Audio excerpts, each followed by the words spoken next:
All right, you and I are about to dive into the story of an absolute monster of a mage. He started as a slave, but when this girl begged for her life, he just showed his magic crest and burned her to ash. Just hours before that, a slave trader threw cold water to wake me up. Apparently, sleeping before new buyers arrive is a crime. He punched my face just because I glared at him, so I waited, keeping quiet until someone bought me. Finally, these adventurers picked me, and that was my big chance. See, adventurers always bring bait into dungeons. Monsters are wild and unpredictable, so using slaves to lure them out is their go-to tactic. At the gate, the leader carved a mark with his blade. We were stepping into an untouched dungeon packed with treasure.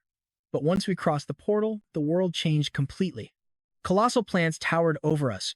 Dragged along in heavy chains, I could only wonder how big the beasts here were. These guys claimed to be experts, yet missed an enemy closing in. The girl was snatched first, leaving everyone paralyzed. How did it sneak up on them?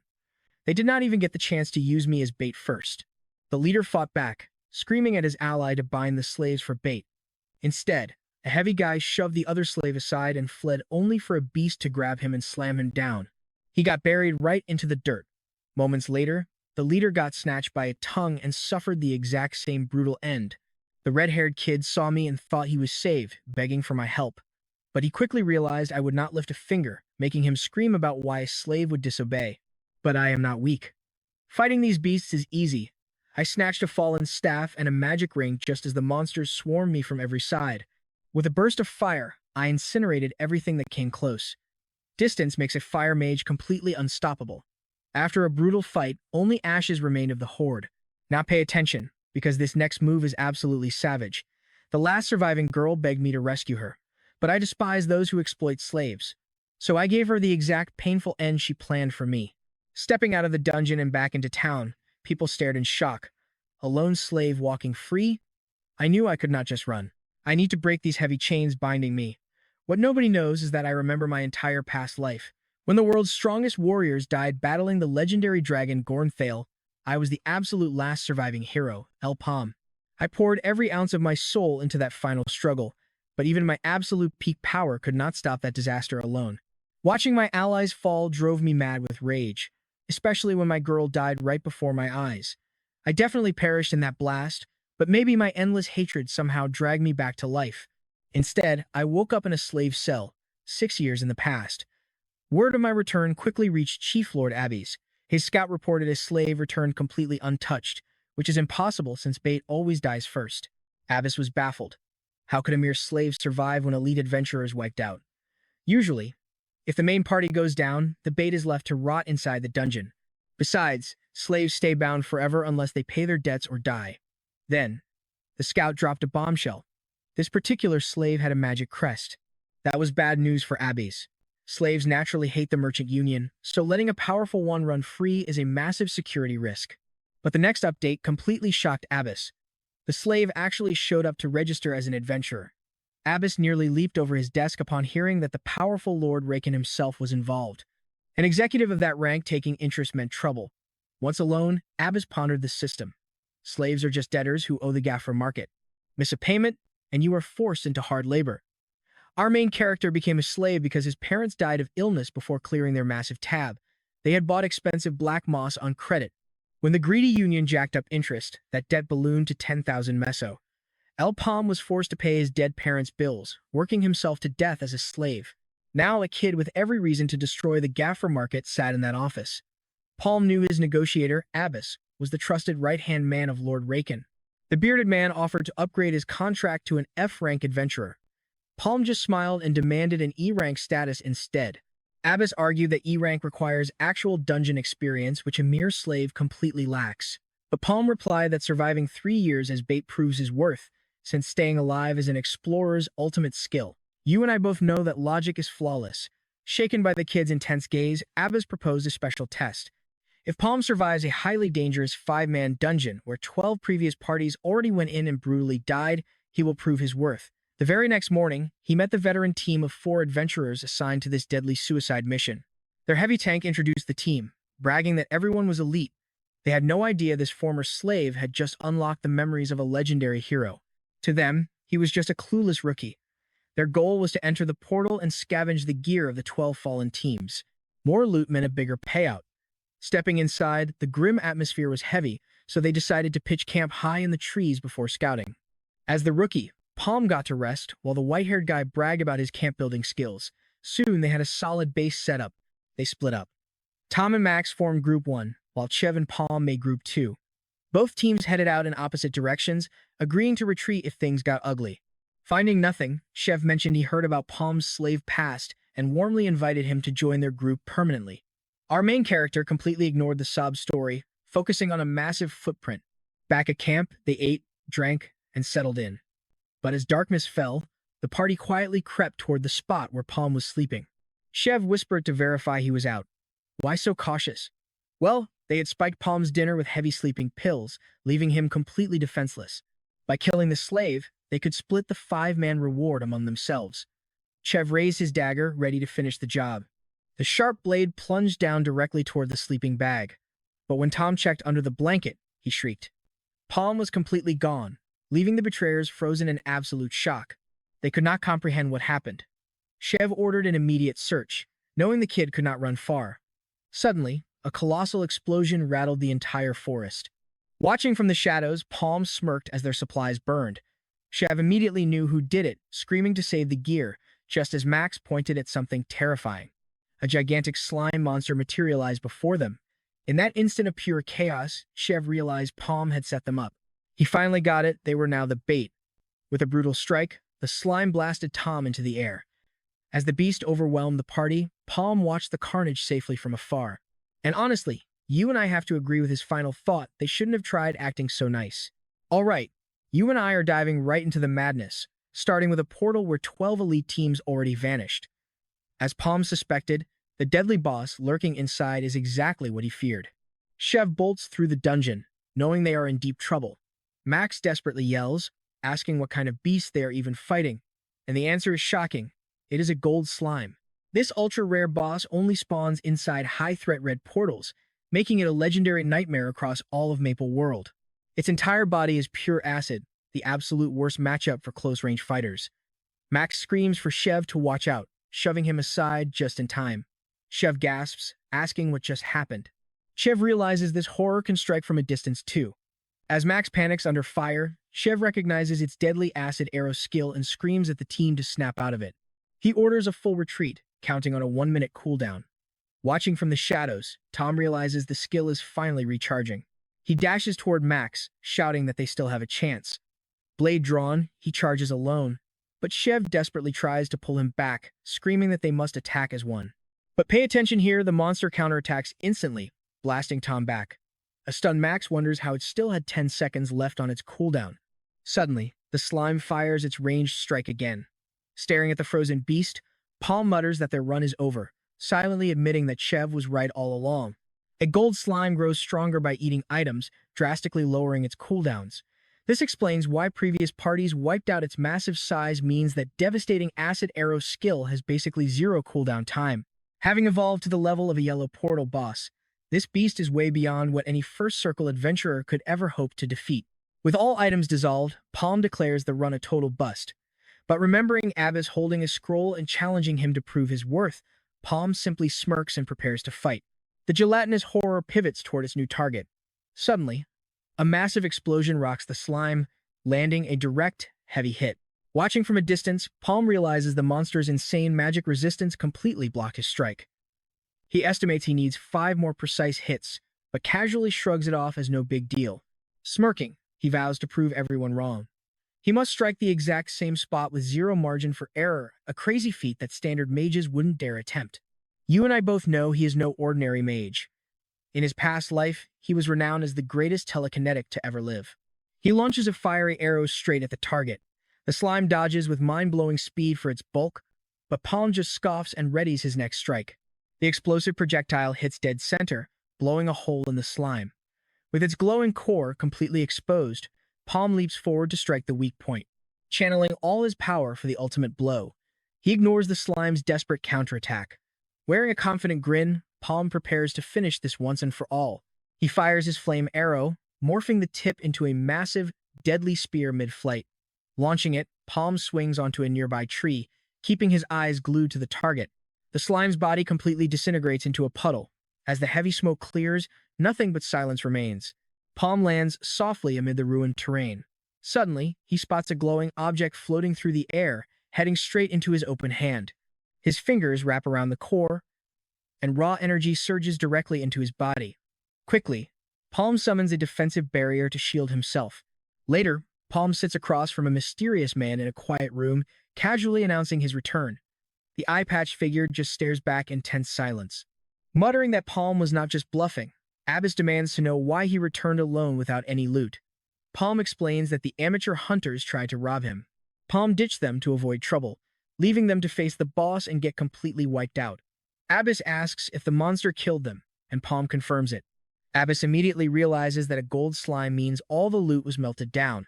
He fumes in rage, knowing the rented guild gear is gone forever, a massive financial disaster. But the real mystery is how Palm survived. Portals have strict laws. First, only a limited number of adventurers can ever cross the threshold. Second, access is restricted by difficulty and circle tier. Finally, a portal collapses forever once a survivor successfully makes it back out. Recognizing the portal is gone and only Palm survived, Abbas makes his call.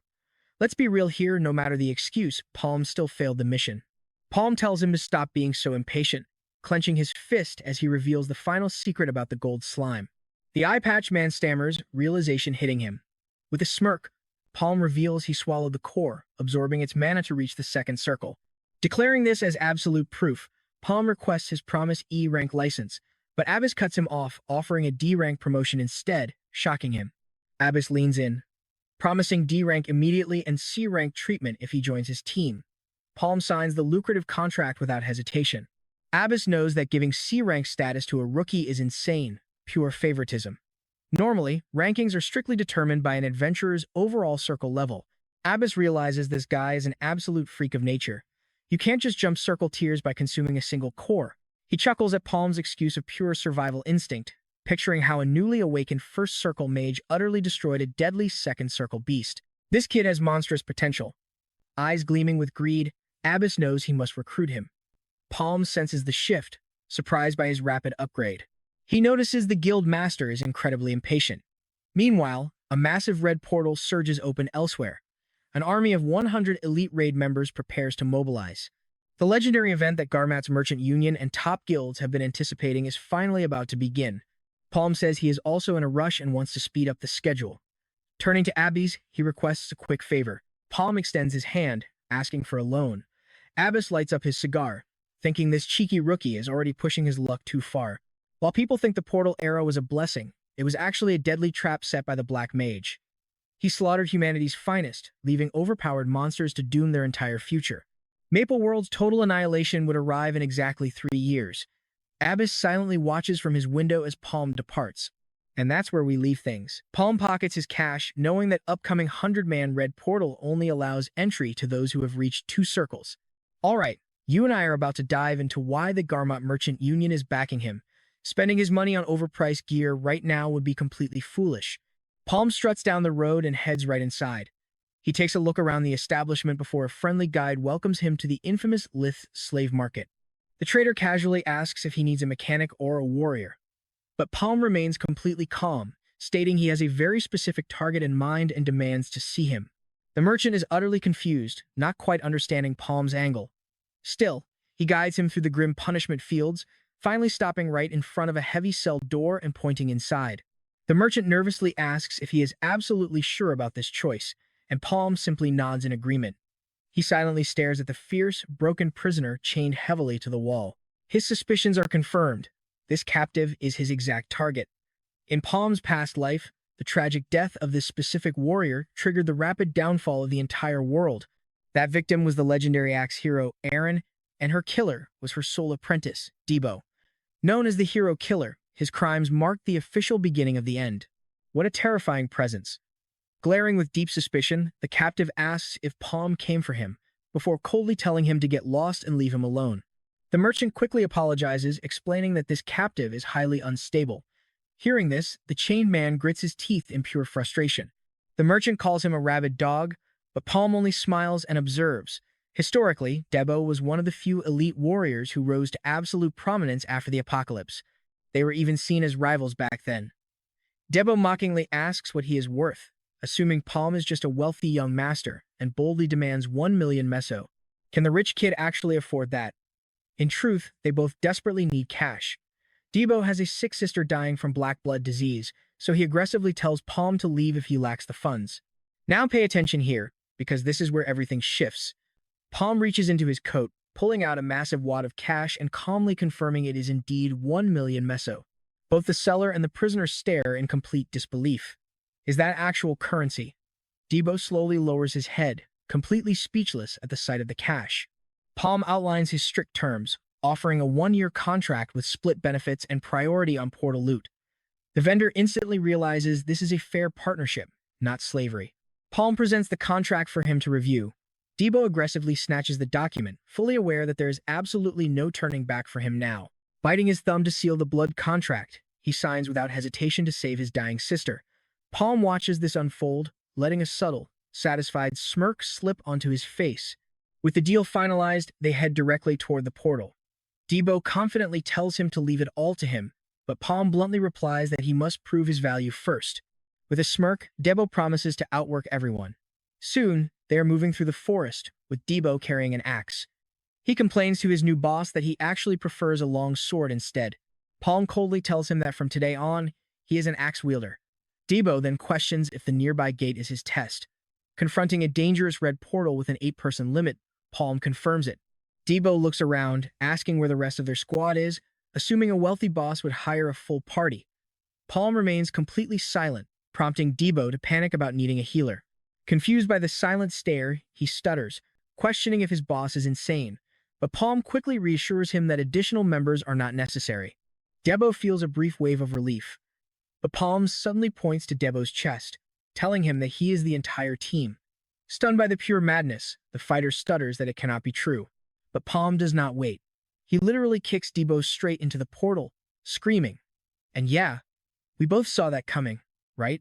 They land in a barren, rocky desert.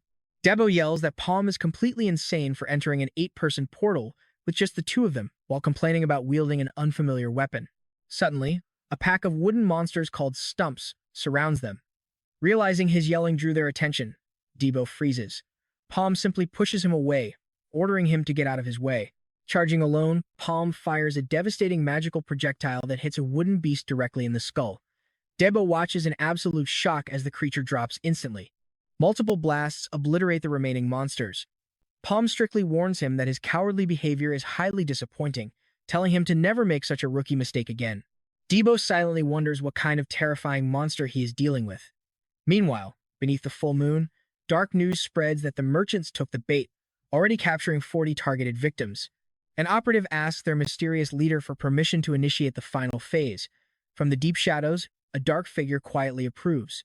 Swirling his wine glass, the leader declares everything is proceeding exactly as planned. He toasts to the liberation of Maple World. Meanwhile, Debo returns to Palm, presenting a bag with 27 mana stones. Palm simply commands him to keep moving. Agreeing quickly, Debo reflects that while his boss seems totally insane, his telekinetic strength is absolutely terrifying. He gets incredibly hyped about his massive payday, but Palm suddenly stops him.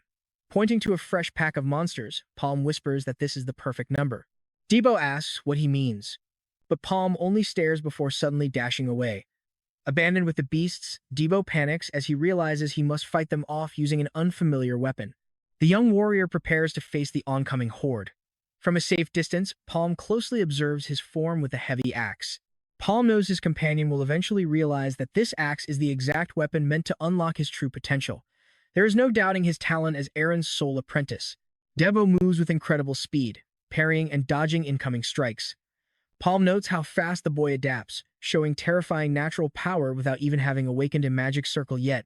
The ground trembles violently beneath his feet. Suddenly, a massive wooden spike ruptures the earth, blasting him backward. He struggles to sit up, yelling out to find what triggered this. A massive, mutated giant tree monster appears. Sprinting forward, Palm shoves Debo out of the path of a lethal sweeping branch. Palm stares down the beast, mocking its massive size. From the ground, Debo assumes high-tier magic will destroy it, but the giant wood monster easily blocks the incoming strike. Surprised by its quick reaction, Palm unleashes a massive telekinetic burst. The beast blocks that too, standing tall. Shaken, Palm screams at his ally to run if he wants to live. Debo quickly figures it out. Their strikes are actually highly effective. Otherwise, the beast wouldn't defend itself. The real issue is those annoying wooden branches. Palm tells him to clear out the minor minions while he handles the main boss. Charging ahead instantly, Debo is amazed by his speed, screaming that they need a proper strategy. The boss blocks another strike effortlessly, proving Debo right. However, a hidden secondary blast hits the creature dead on, leaving the apprentice completely stunned by the flawless follow-up. What an incredible battle tactic. And that is where we leave it, trust me. You're going to want to see what happens next. Alright, you and I are jumping right into a brutal battle where Debo realizes his opponent is a total monster. Spotting enemies slipping past, he desperately warns Palm to watch his back. But Palm wipes them out in a split second. He mockingly asks if Debo cannot even handle the small fry, just as another massive strike hits the giant monster, kicking up a huge cloud of dust. Palm spots a tiny opening in the creature's defense. Suddenly, Debo leaps right in front to block the counterattack, shielding his partner. He boasts that he just saved his life and demands he take back those words. Palm admits he is finally pulling his weight. Together, they prepare to finish the beast. Debo yells that it is not over yet and launches a fierce attack from below. He raises his axe, bracing for the final blow. Face covered in blood, Debo decides it is dessert time. He charges forward without hesitation and strikes down the remaining monsters. As Debo prepares to strike, the giant monster targets him. But Palm unleashes a massive, spinning fire attack, sending wild flames straight at the beast. The monster takes a direct hit, screaming in agony as flames consume it. Exhausted, Debo drops to his knees. Palm walks over to offer praise, and Debo says he did great, too. They walk past the burning corpse and move on. Soon, night blankets the city. Sitting at a table, a young woman decides to quickly finish her meal and head to bed since it is getting late. She clasps her hands in gratitude for the food. Suddenly, a knock at the door startles her. She turns around, opens it, and asks who is out there. She stares at the silent figure on her doorstep. In seconds, recognition hits. It is her brother. Holding a bag of coins, he announces his return. She hugs him tightly, welcoming him home. Meanwhile, deep in the dark forest, a lonely cabin stands in the shadows. Palm steps inside, his grip tight on his staff. He passes a portrait on the dresser and walks deeper inside. Palm looks at the motionless body on the bed, his face completely blank of emotion. He silently departs, leaving the cabin to burn to ashes. Elsewhere, Abbas realizes trouble is brewing. He must clear the 100 gates quickly, or Sir Raken will take control, and it will be game over. Now, watch closely. Because 10 major merchant unions want this portal. Why? Because legendary items are practically guaranteed inside. But Abbas snuffs out his cigar, warning that this will not be easy. Far from it. He explains that the 3 Natasha sisters from the Goldrich Union are so incredibly powerful that Gaffer's second circle adventurers stand absolutely no chance against them. Every single union will send their elite teams, meaning the Gaffer Merchant Union could easily get swallowed whole. Abbas looks at a poster of Palm, feeling deeply hesitant for good reason. Suddenly, the door bursts open. Abbas yells, demanding to know who dares enter without knocking. He spins around in his chair to face the intruder. Instantly, Abbas recognizes him. It is Sir Raken, already making himself comfortable. Raken asks if the team list is ready, then inquires about their mysterious friend from before. Abbas tries to explain that Palm has his reasons, but Raken cuts him off. The tragic demise of Shev's entire party makes him highly skeptical, and he refuses to budge. Raken waves his hand, suggesting Abbas must test him once more. He mentions the perfect setup, advising Abbas to assemble all the prospective groups. Smirking, Raken promises that this time, they will have plenty of witnesses. Down by the portal, Debo arrives and notes that way too many people are showing up. A stranger asks if they are the 5th group, while a rival leader eyes them closely. He mocks their slave background, while other adventurers whisper about how unfriendly the duo looks, but one of them quickly shoots back a sharp reply. He shrugs it off as the classic law of the jungle. Palm reads the room instantly, realizing these are all seasoned pros. No easy targets here, unlike Shev's crew. An adventurer notes that everyone has finally arrived. Abbas steps forward, introducing himself and getting straight to the point, offering them a chance to prove their skills. A group leader asks what kind of chance he means. Abbas points to the portal, and we are about to see them completely freeze in shock. It is the chance to clear it. Simple. Shocked, a bandana-wearing adventurer gasps, wondering if he really means the infamous 100 gates, while Palm silently listens. Someone jokes about getting special treatment, Abbas rallies the crowd to give it everything they have just as the number 40 appears on the portal. The portal flares with an ominous glow as it fully activates. Teleported into a thick forest, their leader wonders if they are back in the same zone, suggesting they rush the boss. Thinking it is their best bet, they decide to split up and regroup later. Meanwhile, Debo and Palm watch the other parties depart without saying a single word. A mage named Dolan orders his team to slaughter everything quickly since time is limited, but he suddenly pauses, spotting a tiny creature, and scoffs at its pathetic size. Deeming the monster a waste of his energy, he preps a powerful spell and unleashes a lethal beam. Finding it tedious, Dolan barks at his crew to grab the magic stone. But as the dust clears, the creature stands completely unharmed, shocking everyone.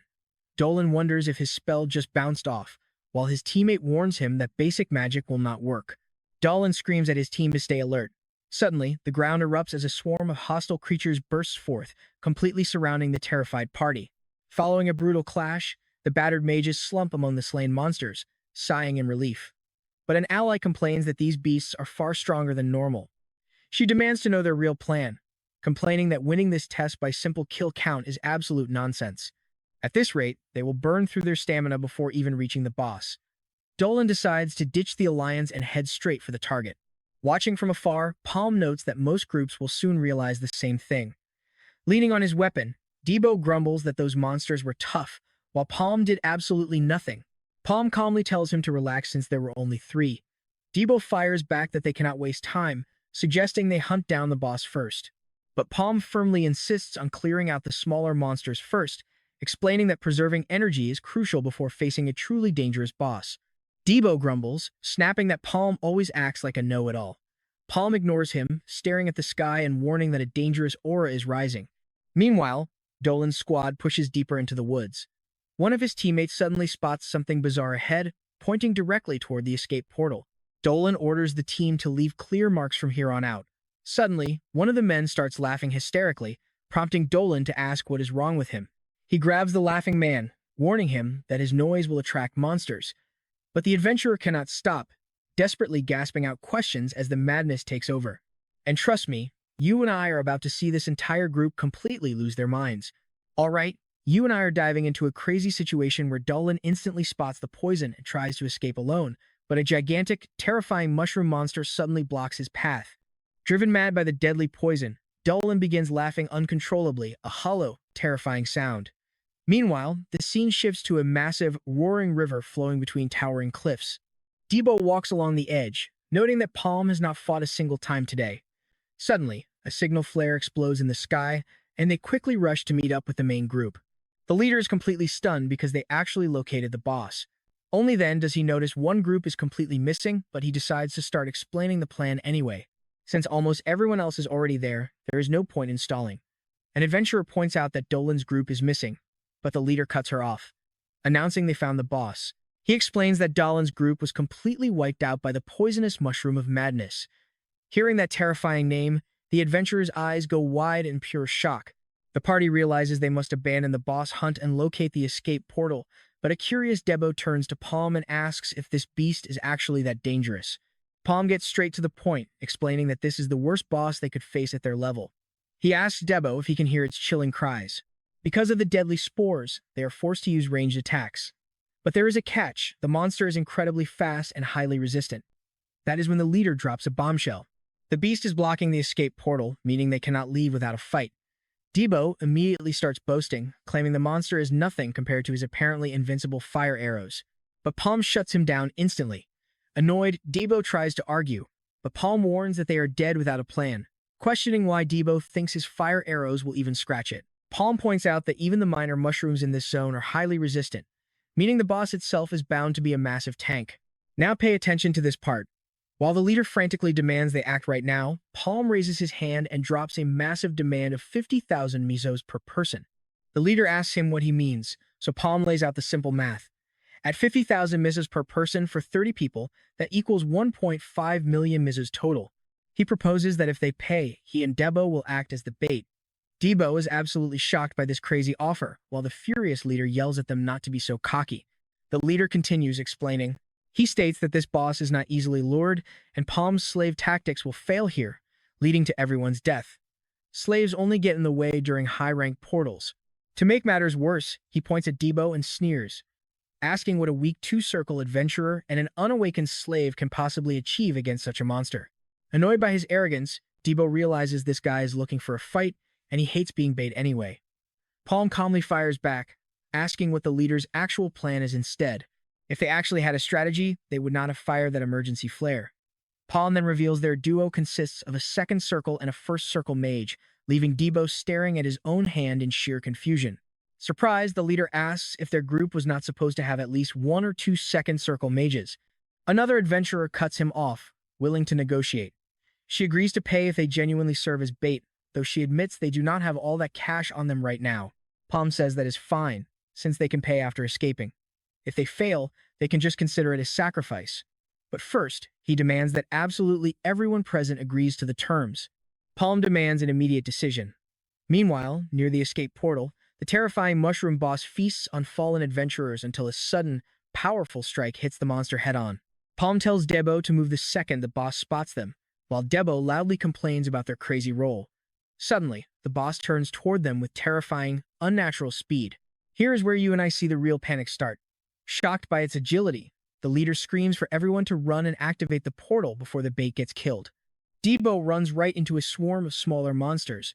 Realizing they are tough to beat, he quickly prepares a powerful attack and tells the creatures to get out of his way. He unleashes an explosive slash that decimates the surrounding creatures. But just as he breathes a sigh of relief, the massive mushroom boss appears right behind him, ready to strike.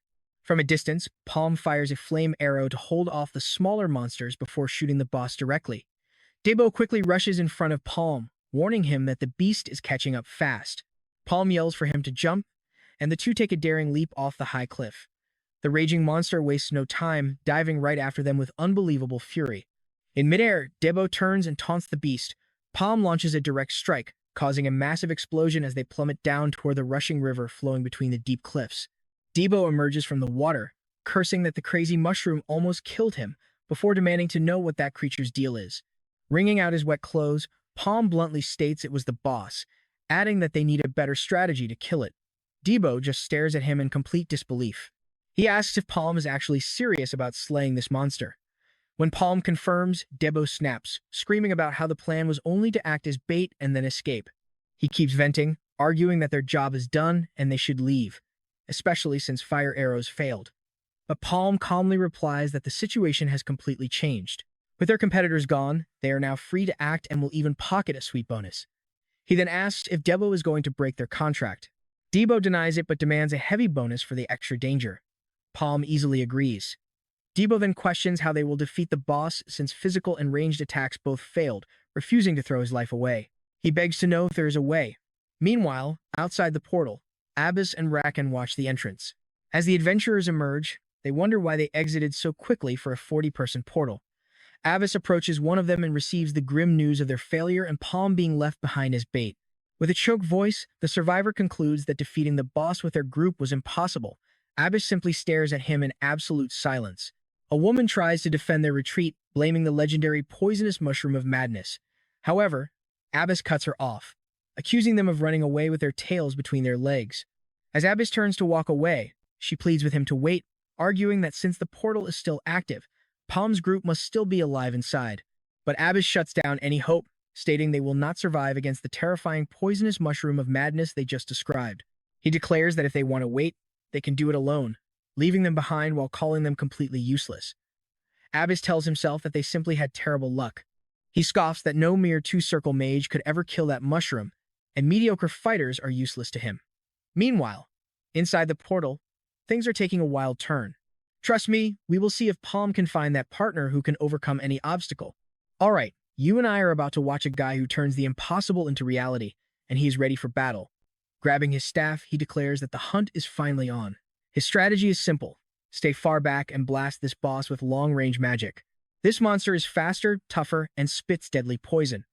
Preparing his next move, Palm realizes that if he spins his arrow with telekinesis, the piercing power will go off the charts. The infused projectile tears through the air at high speed. It is a signature skill only he can pull off, born from his dream of making the impossible possible with a single shot. Releasing his technique, Palm fires a deadly attack he calls Revolver. It slams directly into the beast, raw energy boring deep into its flesh. Palm watches closely, analyzing the impact. A stray blast completely demolishes a nearby tree, but the beast is still standing, and Palm immediately realizes what went wrong. He missed the core in the head. Another explosion rocks the beast's upper body. Palm notes that firing revolver while running is brutal, and the real killer is the long cooldown time. He charges another shot, knowing he has to end this before the boss recovers. The monster lunges forward again, but suddenly halts, looking completely dazed. Palm screams, "Now is the time." Debo yanks a thick rope with everything he has, tripping the giant monster and sending it face first into the mud. The beast slowly pushes itself back up. Watching from the cliffside, Palm keeps his eyes locked on the target. The monster locks onto Debo, who curses at the filthy mushroom. Debo hacks at it with his giant axe, landing blow after heavy blow. He rips open a deep wound, releasing a burst of toxic gas. Debo just grins and taunts the beast. Let us play now that the air is clean. Up above, Palm finally decodes the trick, realizing where the true head is. Thanking them for the hint, he pulls out what looks like a flare. Debo realizes what is happening. That is a flare, meaning the whole attack was just a massive bluff. Now pay attention, because Palm unleashes his revolver, piercing the target with pure energy. The shot hits the earth, triggering a massive blast, and an insane amount of toxic gas floods out from the monster.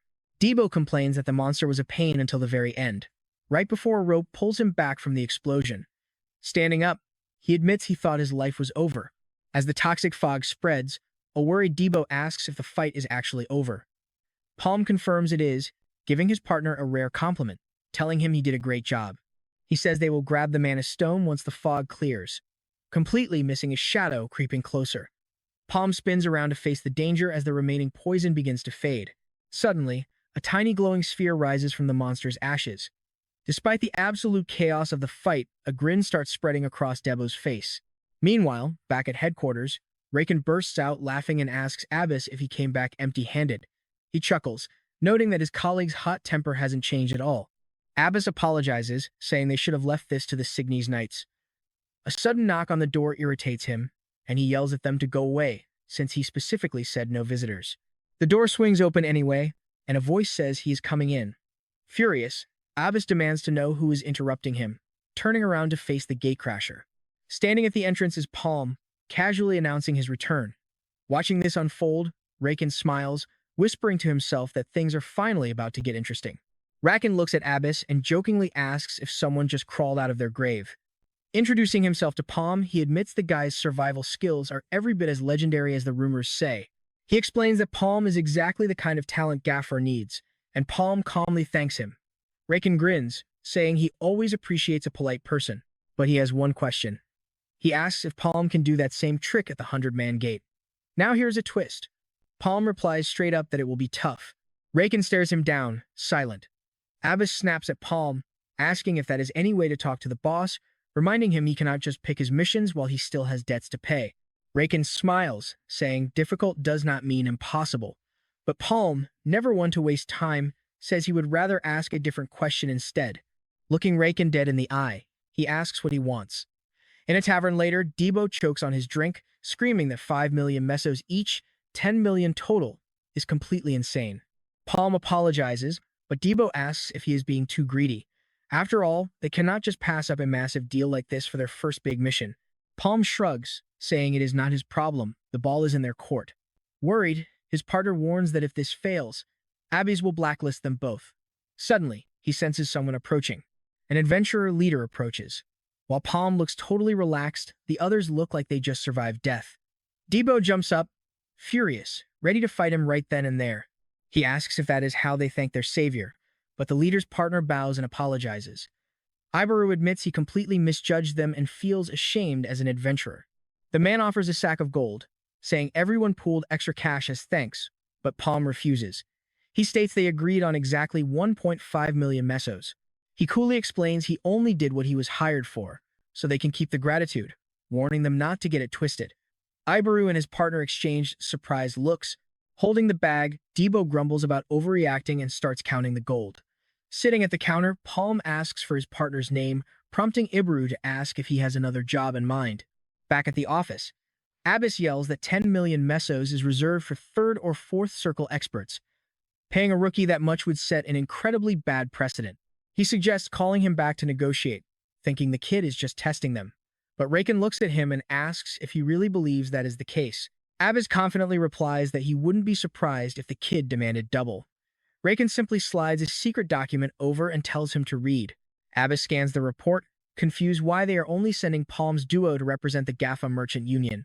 What can two people even do? But as he reads further, his face pales as he gasps if this is real.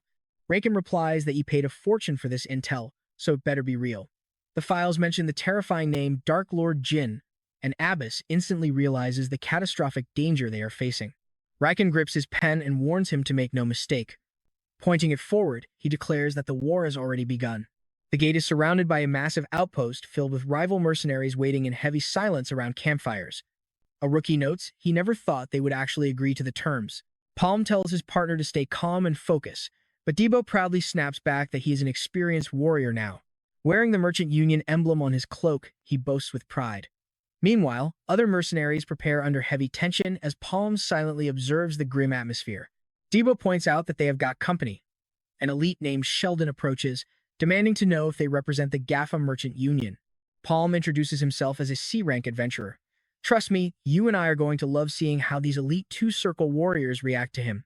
Alright, you and I are about to watch how a weak C-ranker completely breaks the rules of this portal.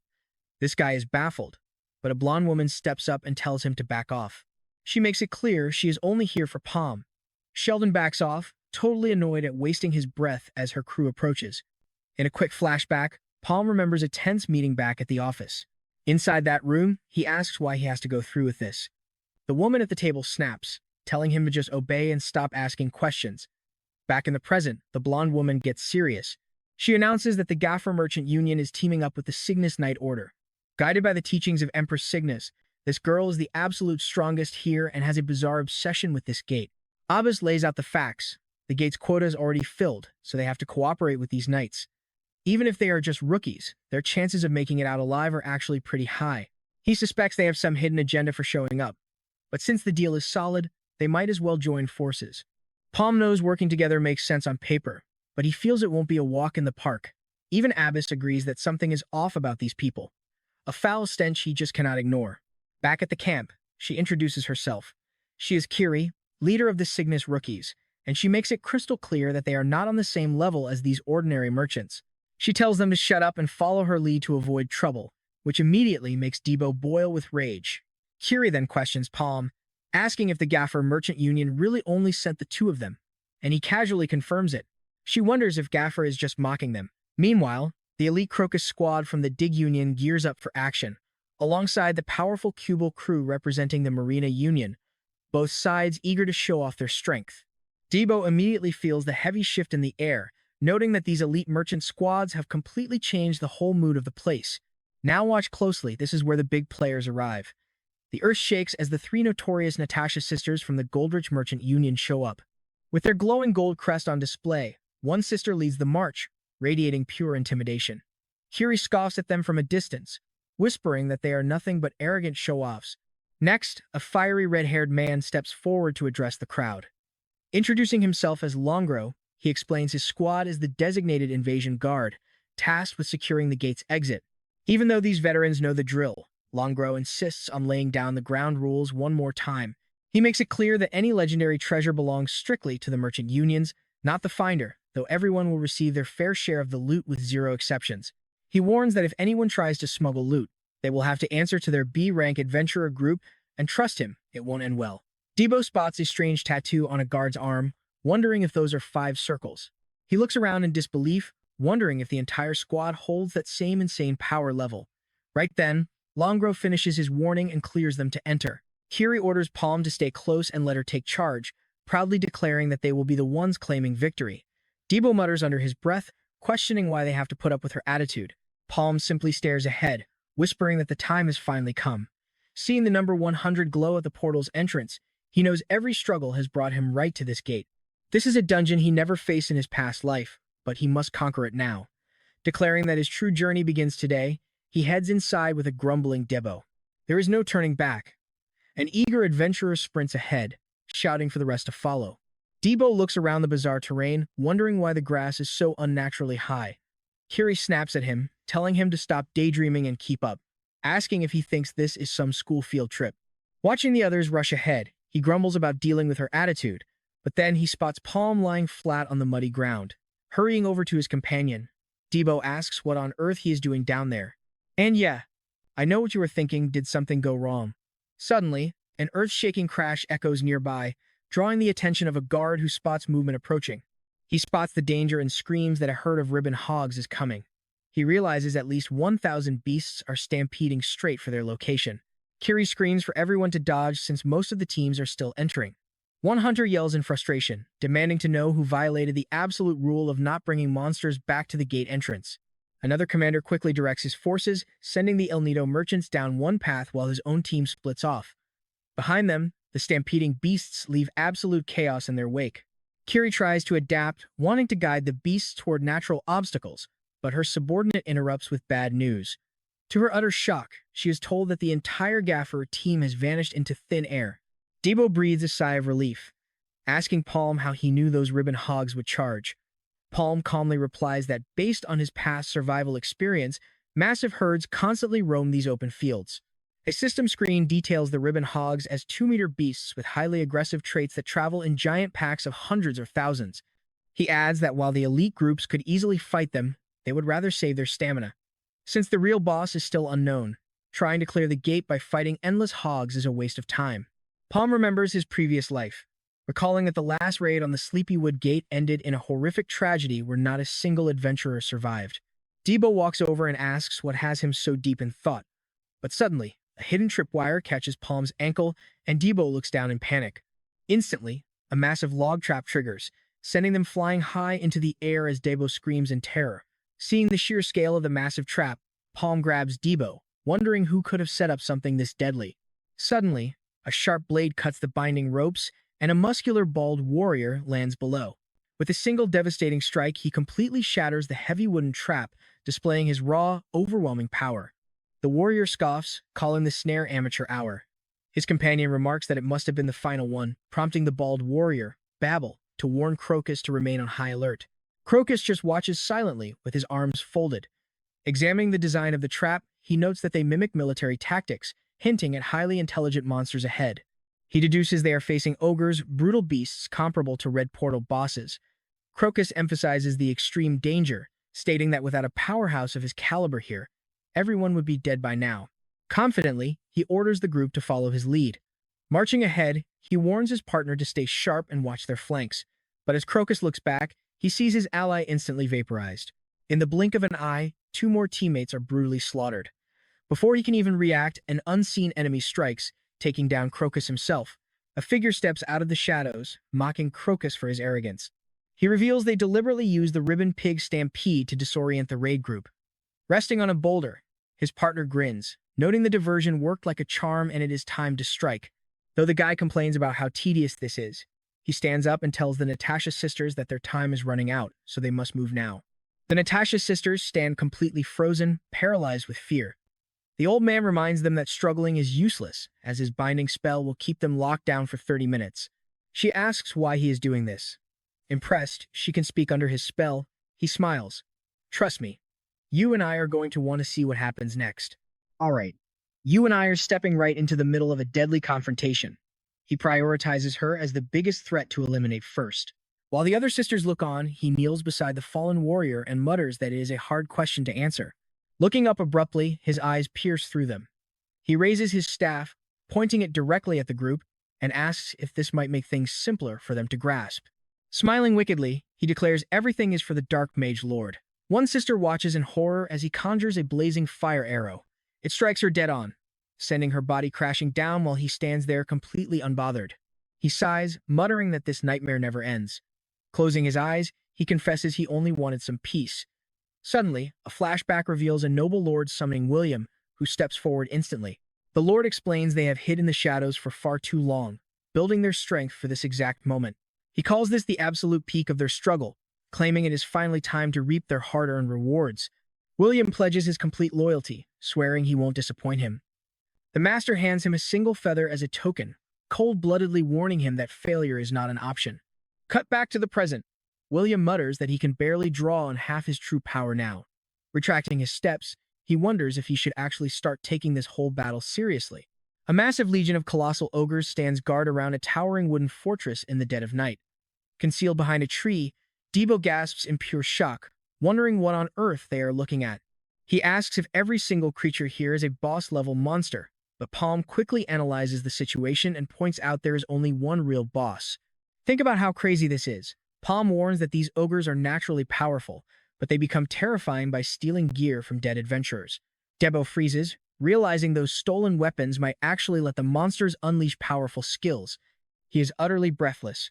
Realizing they are about to face a literal army completely alone, he urgently insists that they must regroup with Kiri immediately. Palm asks why he was so eager to split up earlier, mocking Debo for thinking they can't take down an army. As they trek down a path, two massive ogres suddenly ambush them from the trees. Palm shoves Debo straight toward the monsters, forcing him into a fight. Debo yells that it was completely intentional, complaining that he never said he wanted to handle things on his own. Debo charges forward to land a strike, but the massive beast counters with a devastating punch. Debo raises his axe handle, barely blocking the crushing force of the blow. Feeling the block, the furious monster barks at Debo to shut his loud mouth, throwing insults. But Debo raises his heavy axe for a finishing strike, shouting that the beast is finished. The ogre moves with shocking speed, dodging the blow. Realizing its trick, Debo intercepts the beast midair with a brutal axe swing, cutting off its escape. Straining under the weight, he angrily demands to know why it won't die. Instead of falling, the monster bites the metal blade. Debo can only stare in absolute shock at this insane counterattack. Startled, Debo leaps high and delivers a crushing overhead strike to the second beast. The creature drops lifelessly to the forest floor, completely unable to fight back anymore. Debo looks at Palm, complaining that he thought his partner would help. Palm calmly points out that monsters aren't invincible, but Debo snaps back that this whole fight only makes him doubt their mission more. Suddenly, Debo snaps his head around. A bizarre sight catches his eye. He discovers several dead knights scattered like trash across the woods, leaving him questioning what on earth happened here. Recognizing the armor, he realizes they are Signia's knights. He wonders what kind of tragedy took place, only to notice one knight is still barely breathing on the ground. Now, you and I both know something is wrong here. Debo alerts Palm, pointing to the bleeding warrior slumped against a tree, who seems barely alive. Palm walks over, asking if an ogre did this to them. Struggling for air, the knight gasps that it wasn't a monster, but a deadly assassin. Far away, Abbas sits in a quiet room, trying to make sense of this chaos. He realizes none of this adds up. Assassins usually raid portals just to slaughter other adventurers, and the files state that all trace of their crimes vanishes once the gate shuts. He muses that such a fight has no true winners. They would waste massive amounts of energy while still drawing dangerous suspicion from the world outside. A trading union would never risk such a dangerous gamble, meaning a hidden mastermind must be pulling the strings. Back in the dark forest, Debo calls out to Palm. Elsewhere, Kiri notes it has been a long time since they met. Meanwhile, the bloody knight punches the ground, crying out why Lady Kiri would betray them and if a traitor lurks within. Palm is equally stunned, questioning why a proud Cygnus knight would ever turn into a ruthless killer. He simply cannot wrap his head around the news. Debo agrees it makes no sense, realizing her past orders at the gate were likely part of a sinister trap. Gasping for breath, the dying soldier reveals that the attacker proudly stated her true identity. Claiming to serve the terrifying black mage, she laid bare her dark intentions. Debo recoils in absolute horror, asking if he heard the ancient name correctly. Ancient history flashes before his eyes. 800 years ago, a godlike evil known as the Black Mage threatened humanity. 6 legendary heroes united in an epic battle, sealing him away along with his dark army. With the villain's forces shattered, the alliance pushed forward, showing no mercy as they wiped out his remaining cultists. Debo notes that every single citizen in Maple World knows that legend, making her betrayal seem impossible. Palm decides they must ignore the ogres and hunt her down immediately. He asks the soldier if he can move, warning him that a brutal fight awaits them. The wounded man answers instantly that he wants nothing more than revenge. Meanwhile, Kiri glides swiftly over the rugged mountains. Entering a clearing, she spots William, who calmly welcomes her, stating he was expecting her arrival.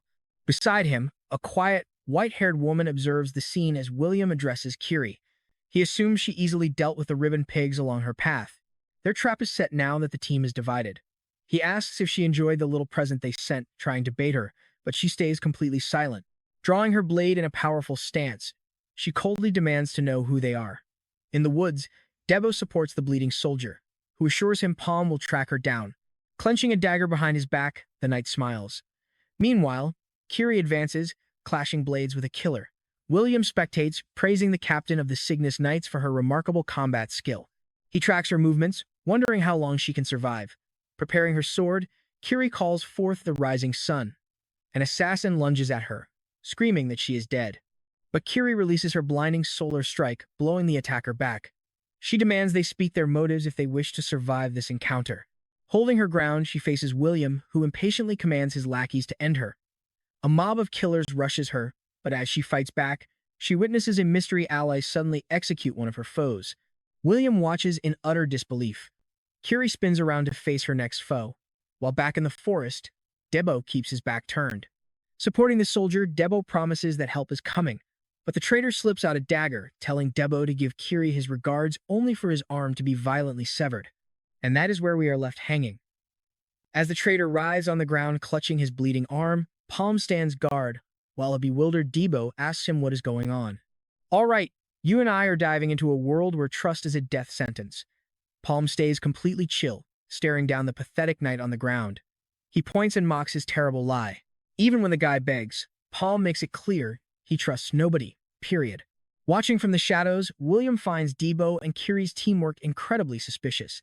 He glares at this uninvited guest, trying to figure out exactly what their next move is. His ally recognizes the kid from Gaffer's merchant union, but William already knows. He turns to Piton, coldly letting him know that he failed. He regrets giving him a second chance to lose Kiri, but Kiri just stares back, ready for a real fight since these guys look strong. Instantly, William's group charges straight into battle. Kiri warns Debo to watch out, but he just smiles, calling their enemies perverts. This leaves Kiri completely baffled by his weird comment. William leads the charge, wanting to end this quickly. Kiri tells Debo to at least handle one opponent as she prepares to fight, but he warns her to stay alert. Debo goes wild, unleashing a massive strike, but Sheldon steps in and blocks the heavy axe. Readying a counter thrust, Sheldon confidently declares that Debo's time is officially up. But Sheldon is suddenly cut off by a projectile. He looks over just in time to see an enemy archer firing her crossbow to keep him pinned down. Now pay attention here, because things get messy. An assassin strikes from behind, causing Debo to lose his footing. On one knee, he grunts that the cut was too shallow. The assassin leaps up for a lethal finishing blow, but Kiri rushes in at the absolute last second to block the strike. The enemy is shocked by her sudden intervention, but before they can react, Debo silently creeps up right behind them. Debo tells Kiri he was only playing around, immediately slamming his axe to send the guy flying. He easily faces down the next angry attacker. Dodging seamlessly, Debo unleashes an explosive slash that obliterates his foe. Watching in sheer disbelief, a knight wonders how this guy can be so strong. Disappointed by his ally's failure, the knight shakes his head. Meanwhile, Kiri slams Sheldon down, mockingly asking if this pathetic display is what they call elite. The knight curses them, completely humiliated. Seeing his squad fail, William takes a deep breath and realizes he has to step in himself. William readies his staff to end this waste of time. Suddenly, a massive fire arrow streaks through the sky. Realizing this attack is faster than anything they faced before, Debo narrows his eyes in focus. The arrow triggers a massive explosion upon impact. William scoffs, boasting that his high-tier magic is absolutely impossible for anyone to dodge. Suddenly, Palm leaps through the raging fire, landing right in front of Debo. A baffled William demands to know who this newcomer is. Palm tells them to hold on, warning that unexpected guests have arrived. Suddenly, a colossal beast erupts from the forest, charging directly at William's shocked men. They scatter instantly as a massive stampede of ribboned pigs swarms the battlefield. After the chaos clears, William is left staring at the giant creature's carcass. Frustrated that the enemy dumped this monster on them and ran, William fumes. Gerald quickly approaches, offering his deepest apologies to the leader. Once his soldier finishes cleaning up the mess, William gives a direct order. There is zero time to rest, they are hunting them down immediately. Let's pause here. This is where William realizes Palm is going to be a massive headache. Even though his men warned him before, William confidently insisted he could easily crush the guy alone. Arrogant as always, William declares that absolutely nobody in this portal could possibly match his supreme power. Kiri asks Palm if he recognized their enemies, prompting him to warn her that those guys are incredibly tough. Debo wonders why Palm did not just finish them earlier. Debo is shocked when Palm admits the enemy is actually stronger than him. In his mind, Palm visualizes the terrifying power of that fire arrow.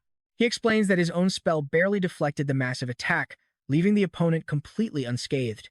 Debo refuses to believe anyone could be stronger than the boss. When Debo asks if they actually retreated, Palm confirms it and shows him a mysterious ring. He reveals that the circle on his arm has reached its maximum limit. At the peak of the second circle, they logically should have been equal to or even stronger than their opponent. But that mage has some bizarre power amplifying his magic. Stunned, Debo concludes this guy must be the absolute strongest adventurer in the entire portal. Debo suggests using their ogre strategy, but Palm shuts it down, warning it could easily backfire on them. As Palm tries to make Debo realize the danger, Kiri cuts in. She points out that exposing a dark mage follower hiding among the holy knights changes everything. She urges them to abandon the portal and escape, but when Palm claims escaping is completely useless, it leaves both of them utterly confused. Kiri asks if he is just greedily chasing a small reward, reminding him of his past, but Palm counters, asking what warning people would even do to cultists hidden for centuries. He explains that exposing them is pointless. They will simply retreat into the shadows, waiting to infect another host like parasites. Frustrated, Kiri grits her teeth in anger. Palm holds her steady, refusing to back down. Annoyed, she demands to know what he actually expects them to do. Since they are actively being hunted, Palm drops a bombshell they are going to flip the script. Meanwhile, Sheldon speeds through the dense forest. He warns his crew to find them quickly before they escape the portal. But out of nowhere, Debo blocks Sheldon's path with his smug grin. Their weapons clash with massive force, pushing the knight back. Debo laughs, calling Sheldon foolish for seeking them out, promising to end him right here. Palm swiftly blocks the blow, throwing Sheldon aside as Kiri tears free from the vines binding her. Mocking Sheldon for getting distracted mid-fight, Debo seamlessly dodges a sudden dagger strike from another rushing enemy with absolute grace. Confused by the movement, Sheldon watches as Debo punches an ally, knocking both of them down before delivering a heavy blow directly to the face. An archer aims her crossbow at a distant target, completely stunned as Kiri suddenly blazes right past her. Kiri intercepts a sudden strike, her blade clashing heavily with her opponent's in an intense, sparks-flying stalemate. And that's where we leave things, with William wondering about a mystery player. You and I definitely need to see what happens next. All right. You and I are jumping right into a brutal battle. William spots a shadowy figure waiting in the distance. It is Palm, staff in hand. They both draw their weapons, ready to clash. William smirks and conjures a blazing fire arrow. Palm raises his staff to counter with his own fire spell. Boom. The spells collide in a massive blast, blowing Palm right back. William watches the smoke clear only to see another fire arrow screaming his way. He is genuinely impressed by this guy's quick recovery and prepares to meet the attack. Both spells crash halfway, unleashing another fiery shockwave. Palm blocks the impact with his arm, but William is already moving. He summons a massive stone spike and hurls it straight at him. Palm stares down the flying rock. But in a flash, William closes the distance, grabbing him and mocking him. Is that all you have got? Palm spins his staff to blast him point blank. The attack hits hard, but Palm somehow blocks the impact using his staff. William's eyes widen. He cannot believe this guy survived that blow. William admits he did not see that coming. There was no way Palm had the power to block that. He demands to know how Palm did it, but gets nothing but silence.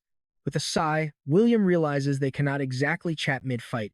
He decides to beat the answers out of him and charges. Palm stands his ground, staring down the threat. Palm unleashes his signature revolver attack, spinning a magic spiral. What on earth is that? William watches, realizing Palm is using telekinesis to rotate the fire arrow. Pay attention here, that attack is literally drilling right through William's defense like a machine. Their magic collides in a giant blast, ripping a massive crater between them. William finally gets it. This guy is boosting his basic fire spells with raw telekinetic force. Staring across the crater, William calls Palm a certified genius, but with a dark smirk, he admits that geniuses are his absolute least favorite people. He invites him to keep playing and show him everything. Suddenly, William's tone changes. He is done holding back. He fires another deadly flame arrow, aiming to end this right now. Palm counters with his own revolver shot. The massive collision triggers a blinding explosion. William smirks, whispering. Finally, he flashes a magic ring on his finger, knowing Palm is out of shots. William unleashes a deadly toxic mist, wrapping Palm completely in a green cloud of poison. The toxic fog expands, consuming everything in the surrounding area. As the toxic smoke drifts through the trees, William reveals his plan. He has forced Palm's fire spells into a 30-minute cooldown. William smirks, knowing his opponent is helpless. Since his own fire arrow is also on cooldown, William draws a dagger to finish this up close and personal. Charging forward, William declares this is his absolute favorite part. He cannot wait to see the look of pure despair on his opponent's face. But Palm does not flinch. He clenches his fist, channels all his raw strength, and lands a brutal punch straight to William's jaw, sending him flying through the air. Meanwhile, Ibu wonders how Palm pulled off that trick. At a local tavern, Ibaru offers to buy drinks if they explain how they beat the poisonous mushroom of madness. Debo just laughs, saying it is useless to explain because nobody else can replicate it. He recalls thinking they were dead, until Palm used raw telekinesis to rip all the toxic poison right out of the air. I know what you were thinking, that is totally cheating, right? Well, Debo completely agrees. Shrugging, Debo calls his boss a total cheat code. Back on the battlefield, William is choking on the lingering poison as Palm lands another heavy blow. A relentless barrage of punches batters the knight, ending with a heavy strike that launches him into a tree. Palm targets his dazed opponent, who cannot even move. And boom. The fire arrow blasts William head-on. Completely broken, William drags himself across the dirt, but musters one last burst of desperate magic for a final strike. Palm narrows his eyes. He knows that despite acting crazy, William is plotting something. Suddenly, he figures out the scheme. The poison was just a distraction. Since the toxic fog failed, William is trying to retrieve his fallen staff. Palm readies himself, planning to secure the weapon the second he finishes William. He charges his magic and unleashes a fiery blast toward the staff, completely engulfing William in the explosion. But as the smoke clears, William reveals a glowing orb in his palm. Screaming that he will tear Palm to shreds, William unleashes an unbelievable torrent of fire that swallows the entire forest. Palm is thrown back, admitting he let his guard down. He never expected William to hide a flame orb. Staring down the oncoming fiery barrage, Palm admits to himself that he has gotten soft and lost his sharp battle edge. From far away, Debo spots the massive blast. Still holding Sheldon by the collar, he calls out in worry for his boss. Meanwhile, Kiri instantly slays her opponent with raw power. She snaps at Debo, telling him to stop playing around since Palm is fighting a monster. Debo replies he was just about to. Suddenly, a crossbow bolt pierces Sheldon from behind as a massive horde of green ogres charges. Kiri yells to focus and wipe them out, but Debo warns her not to underestimate them. He frowns, spotting a bizarre ogre resting on a throne among the beasts. Meanwhile, standing amidst the fading flames, William gasps, wondering if that trash, Palm, is finally dead. Spitting blood on the ground, William catches his breath. He admits the guy was actually pretty tough and regrets not asking his name. Then, a voice from the shadows whispers, "Palm." William spins around in pure shock. Palm warns him to remember that name well, because it is the last one he will ever hear. Calling Palm a cockroach, William tells him his bluffs will not work. But Palm agrees, revealing a glowing stone. He admits defeating William with only 2 magic circles is nearly impossible. William immediately recognizes the object. It is a mana stone. Calling Palm insane, William asks if his plan is to absorb it to level up. Palm calls him an absolute idiot, explaining that just absorbing raw mana won't make you level up. He adds that what you really need is experience and knowledge. William is left completely confused. But then, a massive new magic circle forms, radiating a terrifying aura of power. Palm tells him not to worry, because he already has plenty of experience. Calling it another cheap bluff, William charges forward in a rage. Palm stands firm, watching the strike approach before launching a fire arrow. The spell erupts into a colossal blast of overwhelming power. William's eyes widen in absolute horror as he recognizes the flame orb. Palm uses his other hand to combine it with telekinesis, boosting the attack to a crazy level. The spinning blast spirals forward, tearing through the air. William takes a direct hit, spitting blood as the consuming fire swallows him whole while he screams Palm's name. And that is where we leave Palm, watching his foe turn to ash. He forgot to ask his name, talk about cold-blooded. Meanwhile, Kiri is wounded in the forest. As the monsters charge, Debo holds her close. Kiri groans that things are getting messy, but Debo draws his weapon, glaring at the horde, ready to fight. All right, you and I are diving straight into absolute chaos. Debo is slicing through monsters like butter, counting 16, 17. Kiri is watching this completely flabbergasted, wondering what is actually happening. He screams that their moves are totally predictable now. Shifting his weight, he drops number 18 before throwing every ounce of his strength into a devastating blow against the goblin. That strike hits like a truck, shredding his target. Kiri is totally speechless. Suddenly, a goblin shaman unleashes orbital flame. Her jaw drops, unable to comprehend how a mere beast is casting high-tier magic. She ducks for cover, frustrated that these creatures can wield magical items. Now she's questioning if they should just hide out until they find Palm, desperately hoping he is still breathing. But there's no time to rest. A pack of goblins lunges forward. Kiri raises her blade to deflect an incoming slash, but the force sends poor Debo flying across the dirt. Kiri grabs her teammate, refusing to abandon him, but Debo yells to let him handle them separately. Before they can move, a monstrous explosion rips right through their position. The shaman steps out, mocking them by saying he isn't even worth fighting. Without hesitation, he hurls another violent energy sphere, letting loose a wave of absolute destruction. A goblin rushes them, wearing a sick, twisted smile. Suddenly, two silhouettes cut through the debris, completely blinding the beast. Its palm stepping through the haze. Help has finally arrived. Trapped on the floor, Kiri looks up in disbelief. Palm simply lowers his head, taking a slow, steady breath. With a lightning-fast twirl of his spear, he readies himself. Game on. Watching from above, the shaman sees his swarm the intruder. In a bizarre twist, he blasts one of his own troops, shocking everyone. Kiri can only watch, completely stunned by this guy. She questions if Palm is seriously just a basic, first-circle rookie before watching him absolutely unleash on the boss. Debo is not backing down either, swinging his heavy axe with maximum power. The massive strike cuts across the field, but it gets deflected instantly, blowing both Kiri and Debo backward. That raw power is insane. Gasping for air, the injured shaman looks exhausted. He raises his staff, channeling a dark, malevolent energy. But Palm steps right in front of Kiri, telling her to stand back and let him handle the rest. Now keep your eyes on the screen right here. An energy blast gets intercepted mid-air, leaving the shaman absolutely frozen. In a flash, his entire body is sliced clean in half. An absolute killer blow. Kiri just stares in pure disbelief at the carnage. Palm casually mutters that he timed his arrival just right, while outside, Abbas complains about 4 days of total silence. He declares he's officially done taking on defense jobs. But just as he says that, a loud commotion erupts nearby, making him look around in confusion. Boom. A massive root slams into Abbas, sending him reeling. The giant wooden tentacle whips through the air like a living beast. An ally sprints over, yelling to summon the bishop because survivors have returned, but the gate itself is entirely gone. Hearing this, Abbas is completely shocked. He can't believe they actually returned alive, staring down at Palm, Kiri, and Debo lying battered on the dirt. Palm's eyes shoot open. Realizing he's in a warm bed, he mutters, asking where he is. Abbas stands over him, dryly noting he's awake, and demands the truth. He mentions that only 3 people from the Garfer merchant squad made it out alive. When asked what happened in that portal, Palm softly confirms that they are the sole survivors. While getting treated, Palm acts like he never expected such a tragedy, but the priest tells him to take this seriously. When Palm mentions a demon, the healer is totally stunned. He requests a pencil and paper to sketch the monster, claiming he has no idea what it's called. Abbas looks at the drawing with deep concern, while inside a nearby tent, leaders are shouting in absolute disbelief. The guild masters are all gathered, demanding to know how 100 elite fighters perished in a red portal. Toriel, representing the Sky Guild, struggles to contain his fury since his own cousin was among the dead.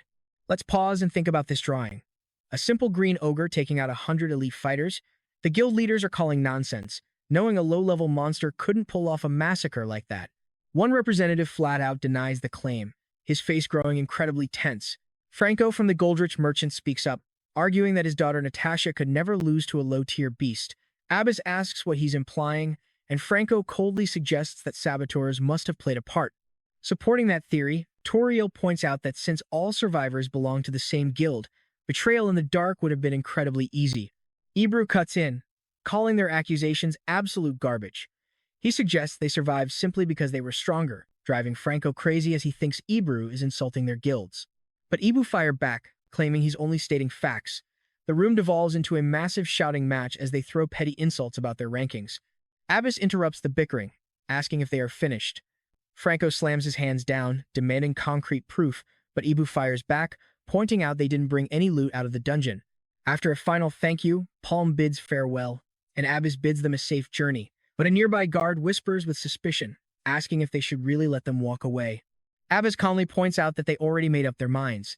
Meanwhile, the trio walks silently through the woods, unaware that a small creature is stalking them from the shadows. Shuddering, Kiri notes the tiny thing has been trailing them for miles. The creature just watches them. She asks why they're hesitating and demands they make a move. A flashback reveals Palm's secret plan. They had to discard all their loot and injure themselves to look like helpless victims. But as he remembers this, a bright glow suddenly bursts from his backpack. They were supposed to destroy the evidence, but Palm couldn't resist pocketing a prize. He holding the legendary Phoenix Feather, an item capable of supercharging any fire spells. Knowing he had to sneak this treasure out, he ignored the risks. Kiri had warned him that bringing unregistered loot out would instantly make them look like guilty saboteurs. She begged him not to get greedy and to stick to their escape plan, since the exit portal was already open. Standing in the ruins, they debated their next move. Whispering, Palm explains that the little snail riding on his shoulder is actually a completely harmless loot collector. Drawing on secret knowledge from his previous life, he explains its unique abilities to her. Showing off the radiant phoenix feather with the snail on his shoulder, Palm waits to see her reaction. Kiri is stunned. He actually pulled off the heist, but he simply grins, saying he hates leaving empty-handed. When she asks what the next phase is, he tells her to stay calm. Navigating the ruins, Palm warns that they must gather information carefully to avoid driving their enemies further underground. Believing the other guilds have already reported back, he decides they just need to wait. Meanwhile, in another location, news of the failed raid spreads as multiple guilds are wiped off the map.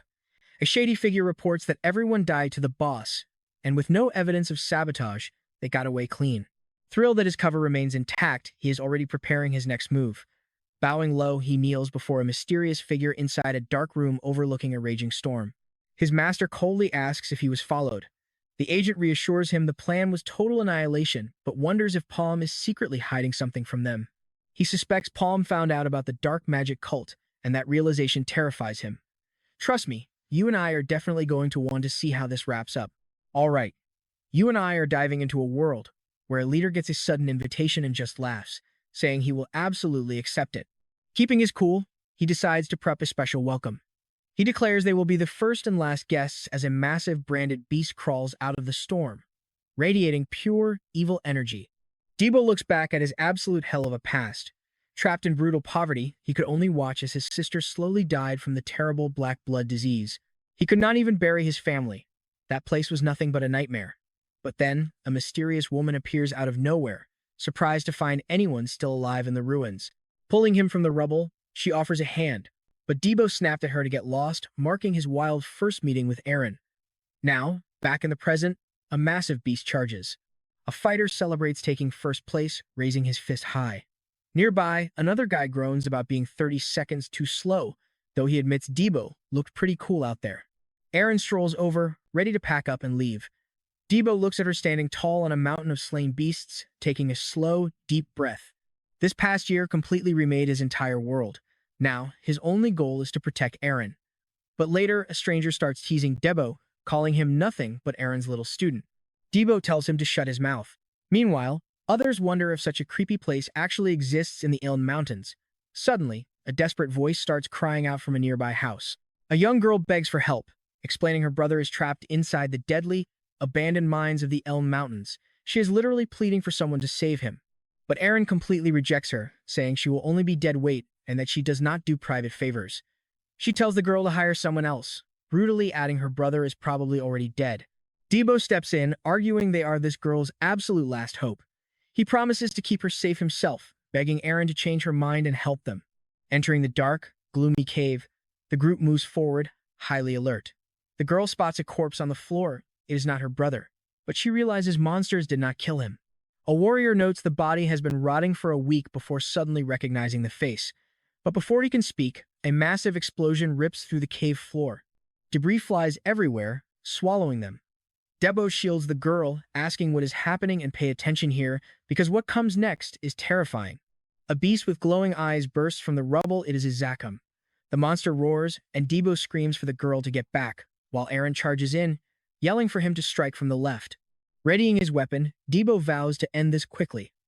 Eren and the warriors clash with the Zakum, trading heavy blows, while Shannon watches from the side, silently analyzing their every move.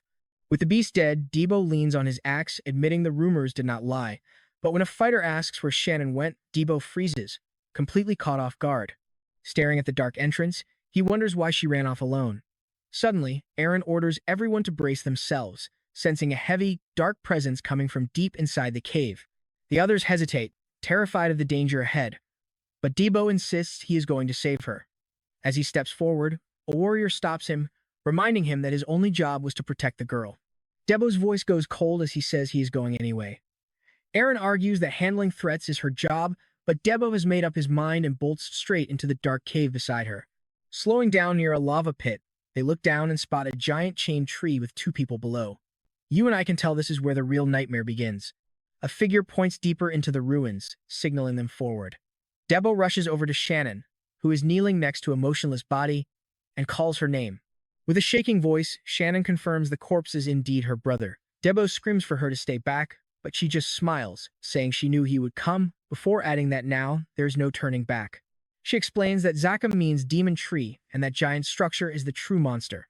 Confused, Debo steps forward, while Aaron thanks her for the intel, keeping her eyes locked on the target. Debo tells Shannon to stay back while they handle the beast, but Aaron narrows her eyes, realizing something sick is happening, and asks if Shannon is actually using her own brother as a sacrifice. Pulling a glowing jewel from the body, Shannon tells them they still do not understand. She claims their fate was sealed the moment they arrived, raising the stone high. The stone cracks in her hand as she explains that the demon tree does not just use stone statues as hosts. Suddenly, the brother's corpse leaps up, attacking Debo from behind. Startled, Aaron quickly pivots to defend herself. Just then, another body drops from above like a shadow, slashing at her. Debo, bleeding from a fresh wound, spins around to ask Mia what she is doing. Screaming in rage, Mia accuses Aaron of murdering her friends. She shouts that they only see people like her as targets for their revenge. With a twisted smile, Mia announces the grand finale has finally begun. Raising her hand, she vows to perform her absolute best for the sake of the Dark Mage Lord, declaring with conviction that this is how it must end. Debo hesitates, wondering if Aaron can handle the demon tree, but Aaron snaps him out of it, yelling at him to stop acting like a child. She makes it clear that the girl is gone. As the possessed warrior readies for battle, Debo gets the message. Activating her boots, Aaron bursts forward, unleashing a devastating strike without a single doubt. Wounded on the ground, Aaron regrets her choices. Debo charges at the possessed Maria, attacking her while crying out in deep guilt that this whole tragedy is his fault. Throwing his shield forward, Debo begs Maria for forgiveness.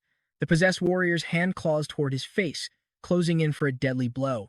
But a sudden attack from behind catches the monster off guard. A dying warrior weakly thanks him, begging Debo to protect Aaron. As Debo grits his teeth, trying to stay on his feet, forcing herself up, Aaron prepares to strike. She charges straight for the demon tree's core, facing the danger head-on as a massive, wooden hand rips through the air, lunging fiercely at her. Debo shouts with fierce determination, screaming that they will rip this thing to pieces together. Combining their strength, the duo charges, raining a flurry of heavy blows upon the wooden statue. Debo struggles against the immense weight, holding back the monster's arm. Meanwhile, Maria offers her soul to her dark lord, completely losing herself to the corruption. A glowing magic arrow flies through the air, striking the beast. Aaron spins around, horrified to see Debo is being corrupted, but tries to stay focused, shouting that only the statue remains. Dropping to his knees, Debo loses his grip on his weapons. Screaming in pure agony, he begs Aaron to kill him quickly, terrified that he will commit some unforgivable sin. Aaron raises her weapon, hands shaking violently, as she begs him to forgive her. Smiling in his final moments, Debo looks death in the eye, thinking of his friends as he accepts his end. He whispers one last time, begging Aaron not to hesitate. Suddenly, his mind slips into a hallucination where he sees his fallen sister, desperately wondering how she got there. As a dark figure appears in his vision, Debo demands to know what they did. But back in reality, Aaron strikes, as a fully possessed Debo screams in rage and completely loses his mind. He charges, but Aaron blocks his heavy axe. Noting his terrifyingly sharp instincts, she gathers her remaining power for the final strike, and trust me, you do not want to miss what happens next. Alright, you and I are diving right into a massive battle. Aaron holds her breath, focusing to unleash the final blow as that creepy Zakum statue stands totally still. Trying to stop the attack, Debo throws himself right in the way. Aaron knows this is her only shot and she cannot stop. As her strike pierces Debo to hit the monster, she tearfully apologizes. The massive blast smashes into both Debo and the statue, setting off an epic explosion. Crashing hard to the dirt, a wounded Debo can barely process what just happened. Aaron looks down with a weak smile, relieved that he is finally back. Bleeding out, she is just glad she got to say goodbye. Debo screams her name in panic, asking if it was truly her this whole time. Desperate for answers, he begs to know why she spared his life. With her final breaths, she reveals that Debo is the real chosen one destined to defeat the Black Mage because of his genius talent. Crying over his own weakness, he tells her he could never grow as strong as her. But with a soft smile, Aaron entrusts the future of the world to him, gasping for air as she whispers her belief. Calling him her one and only student, she slowly closes her eyes forever. Debo desperately tries to wake her, but she is gone. After telling the other heroes everything, he turns his back on that place. He was trapped in a living hell, haunted by his failure to protect his master and redeem himself. Crushed by the weight of his sins in a twisted dream, Debo gazes at a mysterious figure far away. Suddenly, a devastating blast of pure energy shoots straight at him, exploding and swallowing the entire world. Debo snaps awake in bed, his chest heaving and his body shaking from the nightmare. His sister walks in, teasingly asking how his bad dream was. As Debo struggles to separate his memories from reality, his sister interrupts, telling him he has a visitor waiting outside. Dragging himself out of bed, he heads to the door where Palm is waiting. Palm bluntly tells him their schedule has been moved forward, so get ready to move. Annoyed, Debo asks if they ever get days off. In a tense meeting, a guild representative asks Palm if he escaped by unlocking a new circle. Palm casually confirms it, leaving the man suspicious, trying to guess what crazy scheme Palm is planning next. Ibaru tries to squeeze him for information by offering a reward, but Palm completely shuts him down. Instead, Palm drops a massive stack of cash on the table, declaring he is paying off his entire debt. Now pay attention here, because this is where things get tense. Seeing all that cash, Ibaru suspects Palm has a trick up his sleeve. After a fake congratulations on his freedom, the greedy boss immediately demands they tear up the contract right now. With the contract dead, Palm asks what the sign-up buyout fee is. The boss smirks and demands 15 million mesos. Ibaru's absolutely stunned, yelling that no one in their right mind would pay that kind of cash for a simple C-rank adventurer. Palm just stands up, coldly declaring the meeting is over. Once outside, Debo eagerly asks how the meeting went. Palm lays it all out, explaining that the boss rejected the buyout bonus, all 15 million of it. Debo almost chokes on the number, calling Palm completely insane, but Palm does not even blink. Debo then asks why they travel to this specific rundown area, and Palm quietly admits he grew up in these slums, and it is where his sister died. He warns that the neighborhood has become a dangerous bandit hideout, calling it the absolute worst dump on Victoria Island. Suddenly, a man and his partner are thrown onto the dusty street. Palm and Debo spot a gang of bandits laughing in the center of the slums. The beaten man groans on the ground, crying that he thought everything was going perfectly. Seeing the trouble, Debo suggests they steer clear and take a detour. But the bruised man scrambles up, desperately begging Palm and Debo for help, shouting that the thugs just jumped him.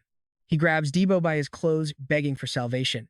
Debo is caught totally off guard, asking what is going on, as the towering bandit leader steps forward with a menacing glare.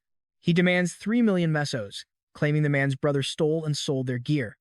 The victim denies stealing anything, telling the bandits to screw off and get lost.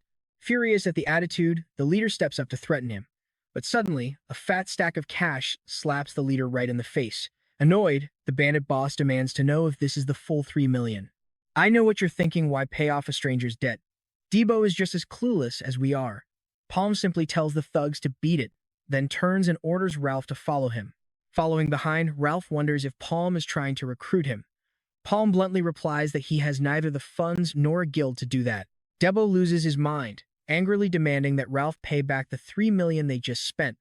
But Ralph remains totally unbothered, claiming he never asked them to pay his debt, leaving Debo speechless. Ralph tries to strike a deal, offering to lend his elite skills to their group for 5 million mesos. Suddenly, a strange businessman approaches them from behind. He introduces himself as Beiju from the Kana Merchant Union, asking if he has found the famous Palm. Palm confirms his name, leaving Ralph utterly stunned. Beiju smiles warmly, saying their merchant guild highly values the incredible skills Palm displayed at the portal. He then offers a 3 million meso advance and a 15 million sign-up bonus for Palm to join their squad. Ralph's jaw drops at the massive offer. Palm accepts the deal on the spot, and Beiju tells them the dungeon raid starts in 3 days. Debo is absolutely thrilled. Beiju tosses a heavy sack of money to Ralph to close the deal. Palm explains that is the exact bonus Ralph wanted, leaving Debo totally dazed by how fast the money moves. Struggling to believe it, Debo asks where they are heading next as Kiri watches them from the shadows with folded arms. Later, at a local tavern, Debo wonders why this loudmouth girl is tag-alongs. She simply snaps back that she is just here to keep her promise. On a dark, stormy afternoon, the party gathers outside the glowing portal. and Kiri grins, saying it is a perfect day for a raid. An officer briefs the crowd, announcing that 5 teams totaling 50 adventurers will declaring this will be fun. Palm, wishing them luck, watches silently as the band of adventurers step through the portal to finally begin their raid. Once inside, Debo turns around furious after hearing someone call him totally useless. Ralph stops him from throwing a punch, saying he won't waste energy on fights that do not pay, even if the other guy keeps pushing. Frustrated, Debo complains to Palm, grumbling that hiring a guy like Ralph is completely ruining the team's morale. Without warning, an ambush strikes.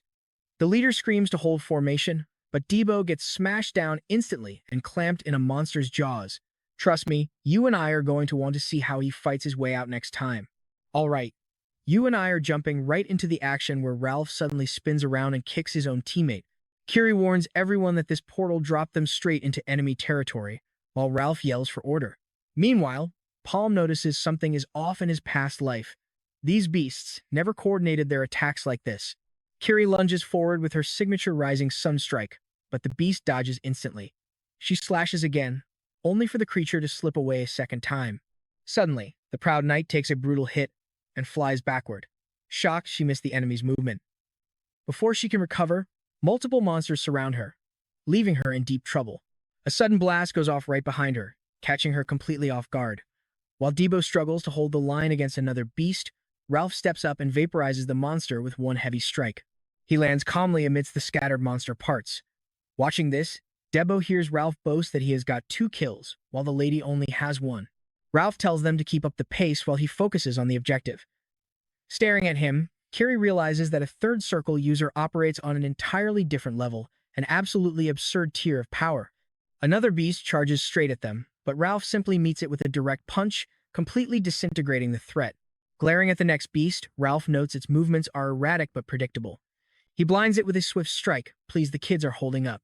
Meanwhile, Kiri spots Palm guiding an arrow with telekinesis, realizing he is far faster than she is. Ralph turns a serious gaze toward Palm. Clamping another monster's jaws shut with his bare hands, he admits the kid is actually useful. Thinking it over, he figures a 50 million contract fee is totally justified, and the merchant union will definitely pay even more later. In his head, Ralph is already imagining sitting on a massive mountain of cash once he takes charge. Still fighting, Kiri calls him a monster since he is clearly enjoying this chaos far too much. As Ralph gets ready for another round, basking in the thrill of battle, Palm suddenly strikes him from behind. After taking a follow-up kick, a startled Ralph asks if Palm wants to throw hands. Palm tells him not to worry about thanking him, ignoring the attitude as more monsters close in on Ralph. But suddenly, a volley of projectiles pierces the battlefield, wiping out the beasts instantly. Spinning around, Palm demands to know who fired those shots. Right on cue, a swarm of small beasts surges through the woods while a hooded archer watches from a branch, drawing multiple arrows. Sensing the immediate danger, he locks onto the source and rushes toward 2 nearby beasts. Just then, the archer's arrows strike, taking down both targets instantly. Analyzing the aftermath, he notes the insane speed of the magic cast. Meanwhile, the mysterious hooded figure watches the entire battle unfold from a safe distance. A blazing fire arrow is shot straight at the tree-bound archer, creating a massive explosion upon impact. Ralph is genuinely impressed by the clever tactic of using a monster as a shield to set up a counterattack. Debo screams a warning. Palm whips around in shock, only to find a swarm of arrows flying straight at his back. The resulting blast is huge, prompting Debo to yell for his leader. Mid-blast, Palm tries to figure out how the enemy flanked them when he was certain he scored a direct hit. Kiri quickly warns the team that this spot is a death trap, and they must retreat. But Ralph questions the retreat, demanding to know where they could possibly run as a relentless rain of projectiles pours down. A mercenary yells for everyone to clear out and tries to fight back, but the arrow storm is relentless, instantly striking down 2 of their allies. Desperate to survive, Kiri unleashes a solar slash to deflect the deadly projectiles. She spins around and commands everyone to head into the forest to survive, but one of the fighters screams back that it is impossible because the enemy has already blocked the path. Right at that moment, a massive beast ambushes one of the mercenaries, but out of nowhere, a clear path opens up through the raging flames and fallen monsters. Ralph takes charge and prepares to lead the charge. Watch closely, because here is where the panic sets in. Kiri yells to run, Debo warns they are dead at this pace, and Palm launches an all-out, massive fire attack. The spell detonates with massive power as Palm tells Debo to stay focused. Shocked that his location was exposed so quickly, the enemy archer admits Palm actually tracked him down. Knocking more arrows, the archer notes that his master's concerns were completely justified. Apologizing, Palm bids them farewell and quickly retreats, darting through the trees while dodging a flurry of arrows with incredible speed. The archer wonders how his target is moving so fast, but then realization hits him. The halberd-wielding warrior is missing from the group. Right then, a massive fireball crashes directly into the archer. Emerging from the smoke, Palm notes he witnessed the incoming blast. Debo sprints over, praising the strategy as an absolute masterpiece. He explains how the armor swap trick worked perfectly because of the time they bought. But out of nowhere, a massive, lethal projectile tears right through his body. Now, you and I can definitely feel the tragedy here as Kiri turns just in time to see Debo collapse. Palm watches in shock before instantly gathering an immense amount of magical energy. He unleashes the devastating blast at the enemy forces, leaving one opponent staring in disbelief. Meanwhile, another ally takes a hit, screaming out for help. Kiri drags Debo along, shouting for everyone to run. But as she tries to shield him, a sharp projectile impales her leg, slamming both of them heavily to the dirt. The wounded knight can only writhe in intense agony. The enemy archer orders his squad to stay locked on while the pair struggles to escape. Ralph swoops in, carrying both wounded allies while complaining about having to babysit the entire team. The archer sneers that they cannot escape his reach, regardless of their speed. He knocks another arrow, lining up his shot, when he suddenly spots something heading his way. Kiri questions their move, but Ralph states he is only following the leader's instructions without question. Racing through the trees at a frantic pace, they are suddenly forced to halt by an unexpected sight. A second portal materializes right in front of them, leaving Ralph wondering if Palm planned this all along. Grinning, he notes they survived because of the boss and can make it through before the arrows hit. Kiri hesitates, asking if they should really enter without their leader, but Ralph is certain this was exactly what Palm wanted. Deciding to wait inside, he prepares to jump through, but a deadly projectile cuts across the sky. The attack detonates on the ground with massive, crushing force. Debo is blasted back, dropping his weapon on the dirt. Ralph is stunned that an attack came from the front while Kiri lies completely unconscious. Before he can react, another massive explosion blasts them off their feet. Palm quickly uses heavy logs to seal the portal entrance. Suddenly, a brilliant light shines through, clearing the path and revealing a secret passage. Watching from afar, the enemy archer curses Palm as an absolute lunatic. Unbothered, Palm keeps traversing the woods, casually releasing a shot that obliterates another roaming beast. The archer is baffled why Palm refuses to hide when he knows he is marked for death. Grinning, he decides to test his target, turning this hunt into a game to see how long Palm can survive. The archer recalls the day his master took him in, remembering the bloody trials where 300 assassins fought until only 5 survived. That brutal trial lasted 7 days, and because nobody could detect him, he became known as the Ghost. Now, you and I are about to find out if he can survive as another projectile explodes right beside him. You and I are diving straight into a wild fight where our main character realizes he messed up. He narrows his eyes, furious, as a fast-fire spell grazes past. Dodging, he admits not a bad try. The archer realizes Palm tracked his position and fires an instant counter, but his arrows just thud into a tree, leaving him dazed. Suddenly, that fiery attack loops back around, catching him completely off guard. Taking the explosion head-on, he mutters about cheap telekinesis tricks, but Palm just keeps charging through the woods completely unbothered. In response, the archer lets loose another deadly arrow. But the arrow collides with Palm's attack, triggering a massive mid-air blast. Cursing up a storm because the thick smoke is blinding him, he desperately tries to spot his target. He shoots another arrow directly at the incoming fireball. A second, even larger explosion rocks the forest. Knocked flat, the archer screams, "You bastard," but quickly stands up, finding this fight incredibly fun. Palm notices the sudden silence and gets absolutely furious. That sniper hit him again. He realizes the future shifted when he entered the gate with 100 men, and now suspects Kenna sent this assassin. So he yells, "Get out of hiding, you coward." But he's completely shocked when the archer's voice echoes from right behind him. The sniper coolly replies, "Let's stop wasting time here. Hiding won't change a thing," he shamelessly sneers. "So, do you want to fight or keep running?" Palm wonders how this guy got so close without being detected. Could it be teleportation? Or maybe he's masking the vibrations of his own steps. Genius, but incredibly annoying. The archer smugly announces, "Found you," taking aim. A devastating magic arrow of pure energy flies straight at Palm. Suddenly, we cut to a freezing, snow-covered mountain. A blinding light detonates, blasting the entire party backward with unbelievable force. Debo is left reeling from the impact. Debo regrets leaving their leader behind, but Ralph snaps back, claiming this was all part of his master plan. Then, Debo stumbles upon a horrific pile of bones and skulls burning in the flames.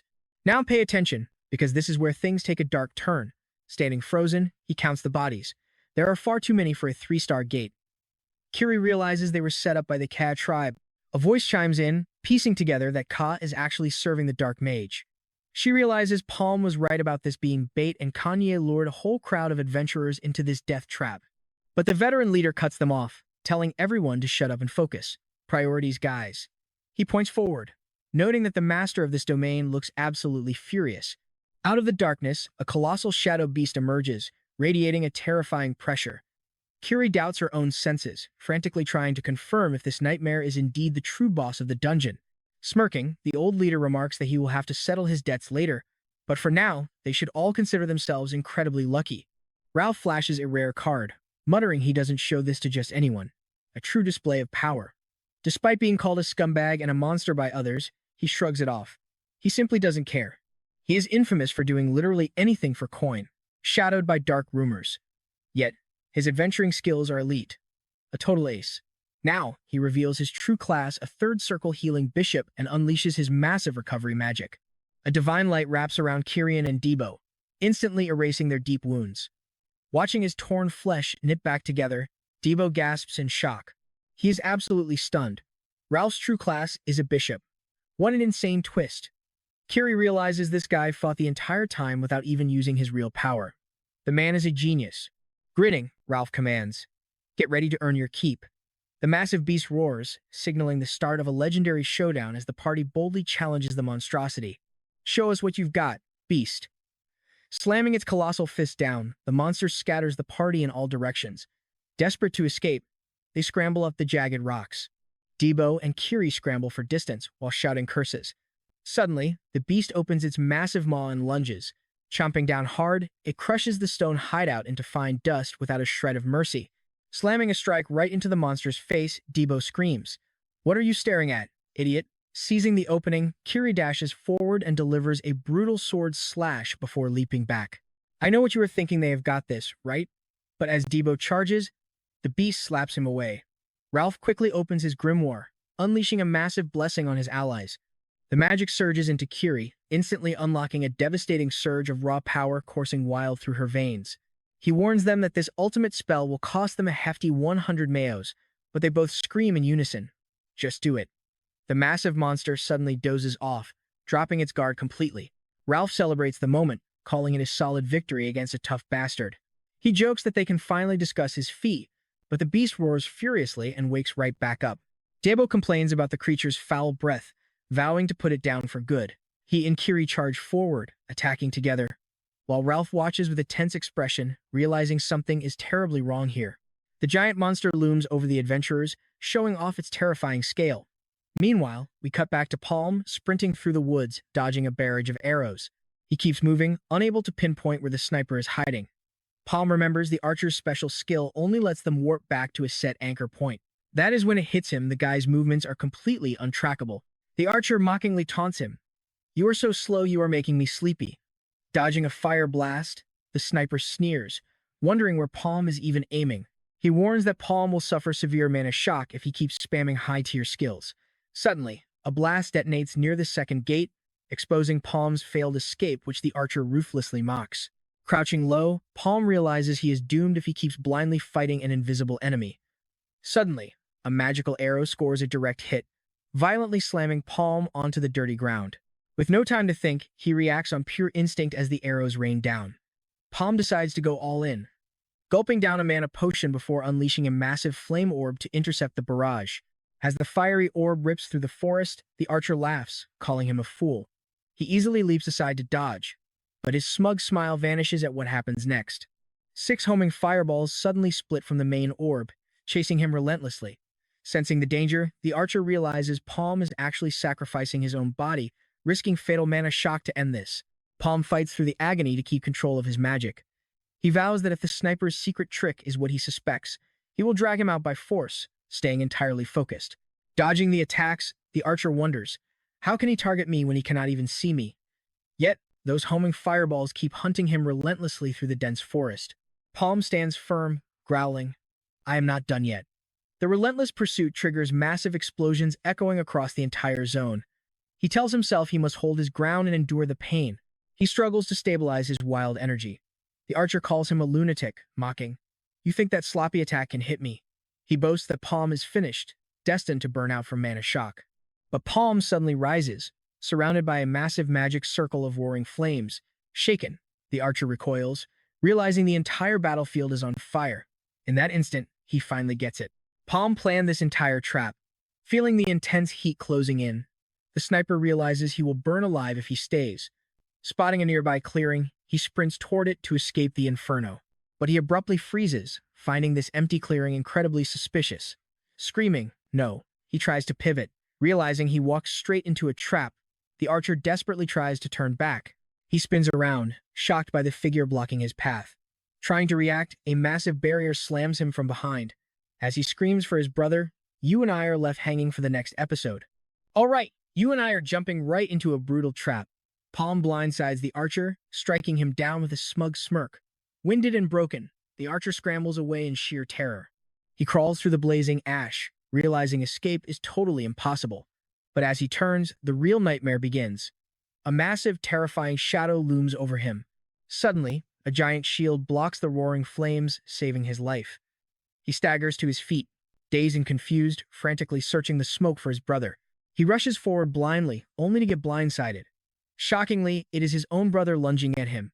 The archer screams out, completely betrayed and furious, You half-dead bastard.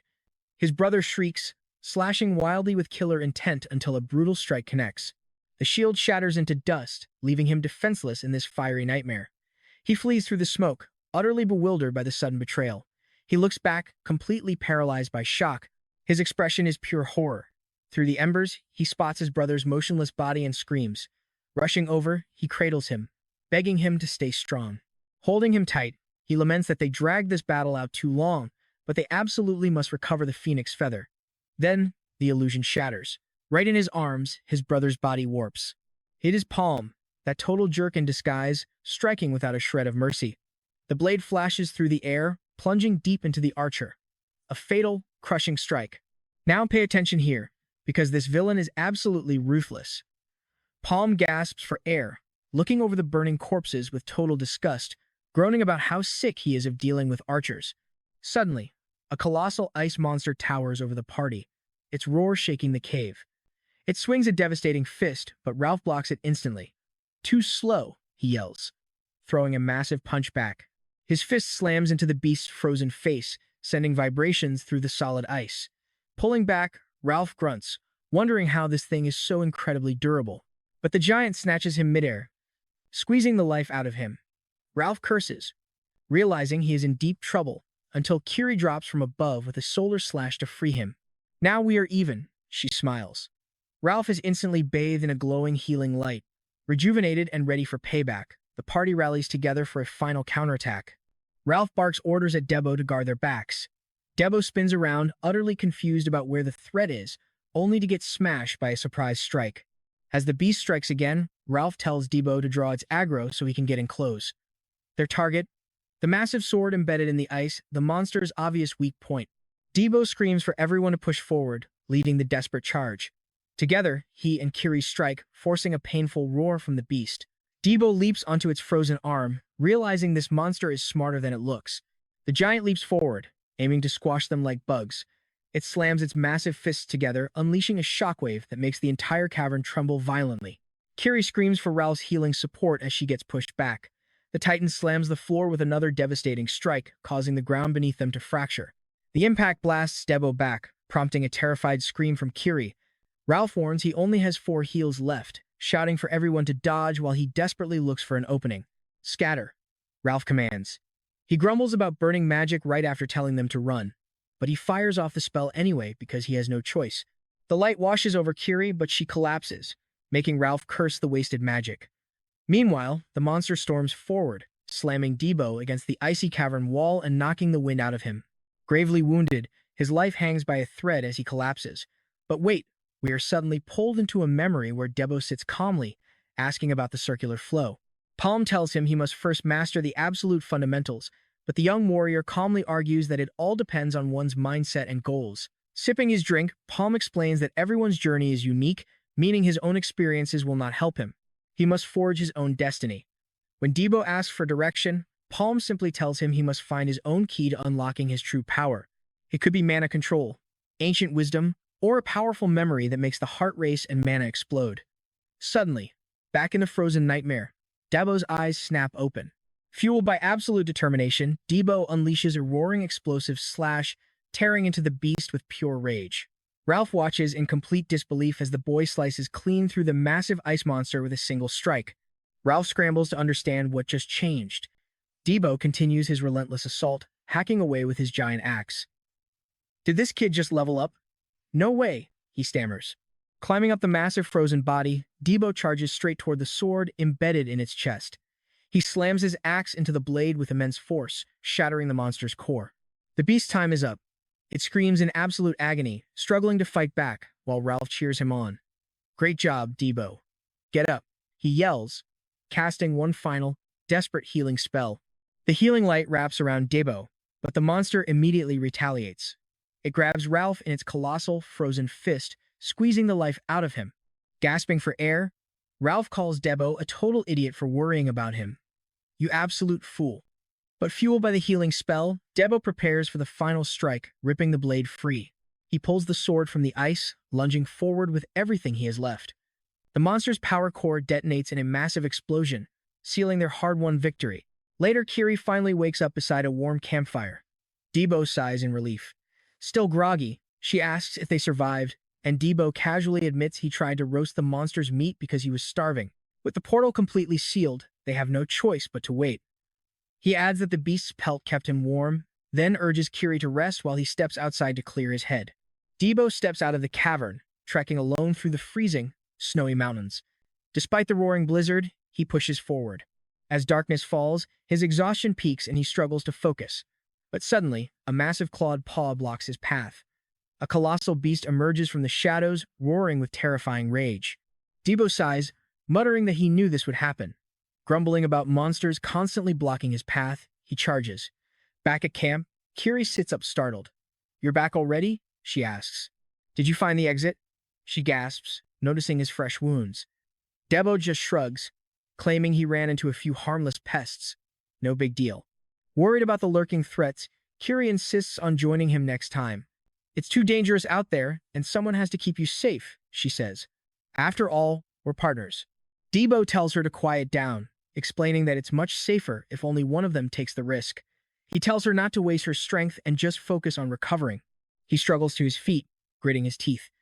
His mind drifts back to the insane battle on the snowy cliff, where he stood completely alone against an entire horde of deadly beasts. Catching his breath mid-battle, he shivers from the biting cold. Suddenly, a beast leaps at him with bared fangs. Debo reacts instantly, slamming its head straight into the frozen dirt with brutal power. Slumped over the dead beast, he pantingly admits that was way too close. He honestly believed he was about to die. Looking up, he spots a figure sitting in the snow. Moving closer, he realizes it is a fresh body. Debo takes the clutching hand. And trust me, you and I will have to wait to see what happens next. Stick with me, we are jumping right into a crazy story where a dying warrior hands over a secret letter and rare mastery gloves to our main character. It turns out his squad fell into a lethal trap and a brutal snow yeti wiped out his ally. He actually found the exit, but there is a catch. This portal only opens once the boss is dead, and the letter includes a map to other gateways. Now, Debo must deliver this message to the man's family, leaving a sword as a grave marker in the freezing snow. Tracking footprints through the blizzard, Debo finally locates the portal where Kiri is already waiting. Carrying the unconscious Ralph on his back, they prepare to make their escape together. With one final look at the frozen wasteland, they leap through the gateway, arriving in a lush forest. Now safe, Debo asks how they should regroup their forces. Suddenly, a mysterious hooded figure emerges from the shadows, whispering that they expected this. Looking at the dead bodies, they wonder if the Great Phantom actually failed. Debo instantly recognizes these assassins from Ka, knowing he is too weak to fight them. As they threaten a quick death, Kiri bravely charges forward with her blade raised, but the assassin unleashes a barrage of throwing daggers, hitting her dead on. Kiri groans in agony as the enemy closes in, forcing Debo to scream her name. Faced with absolute danger, Debo stands his ground. Suddenly, a blinding flash of energy erupts, piercing right through the foe as Kiri watches the blast graze past.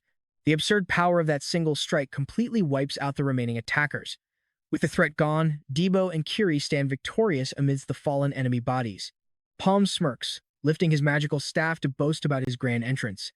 Debo just rolls his eyes and tells his show-off friend to drop the attitude. To ease the tension, they decide to head out for drinks. Meanwhile, in a dark lair, a woman named Awakens rests beside a giant chained beast, wondering who this mystery hero is. You and I both know a massive storm is brewing, and she is already preparing for the absolute chaos ahead. Suddenly, Beiju rushes in to report Palm's return, asking about their deal. With a freezing stare, Awakens delivers a chilling command to eliminate him, leaving Beiju completely speechless. Beiju stammers that Palm brought allies, but Aoki coldly cuts him off, saying they can make up excuses later. Still, this new detail catches her attention. Beiju explains who Palm is traveling with. Meanwhile, at dinner, Ralph complains that the food tastes like garbage, earning an instant scolding from Debo for insulting his sister. Shannon kindly offers Kiri another serving, while Debo grumbles under his breath, regretting his decision to drag the loudmouth Ralph along on this journey. Kiri warns that their enemies in Kanye already know they survived, making it absolutely vital that they stick together to protect her sister. Palm strolls back in, asking how things are going, but Debo immediately demands to know his whereabouts. Ralph, however, only cares about splitting their reward money. Ralph demands his share of 7 million mesos, but Debo snaps, asking if he is crazy for wanting to collect cash in Kaya right now. Debo calls out Ralph for pretending he beat the Yeti alone, when he actually just napped the whole time. Kiri adds that Palm fought off assassins, which Ralph immediately dismisses. Debo insults him while Kiri asks Palm about their next move, knowing Kanye will strike again. Suddenly, a loud knock echoes as someone demands to be let in. Shannon opens the door and gasps, asking the stranger who he is. Debo and Kiri are equally stunned when they see the mysterious visitor standing outside. The man is Abby's, who demands they move faster. Meanwhile, in a shadowy hideout, a scarred villain orders his lackeys to clean up this disaster before it ruins everything. Now pay close attention, because a sudden sound at his door is about to change the whole game. Palm reveals their enemy offered him 15 million mesos to pass a test, making Abbas visibly freeze. Annoyed, Abbas asks if Palm just came here to brag. Yielding to the pressure, Abbas presents a 6 million meso contract. Palm smirks as his gamble pays off, signing the papers to finalize their official partnership. Demanding total honesty, Abbas listens as Palm exposes the conspiracy. The Guild Ka is the real mastermind, and the portal was designed as a graveyard. Abbas is stunned, realizing Ka only hired them to erase all witnesses. Filled with determination, Palm vows that he is going to destroy Ka once and for all. Abbas questions if that is enough, pointing out that Palm's word is his only proof, which the enemy can easily cover up and dismiss. But Abbas knows how to control the media. The other merchant unions need someone to blame for the portal disaster, meaning they can utterly ruin Ka anyway. In another corner of the world, a mysterious figure learns that the cult of the Dark Wizard is beginning to mobilize their forces. Abbas later meets with Toriel and Franco. When questioned about his sudden arrival, he surprisingly claims he came to offer an apology. Calling it a simple misunderstanding, Abbas claims Palm acted too rashly because of his youth.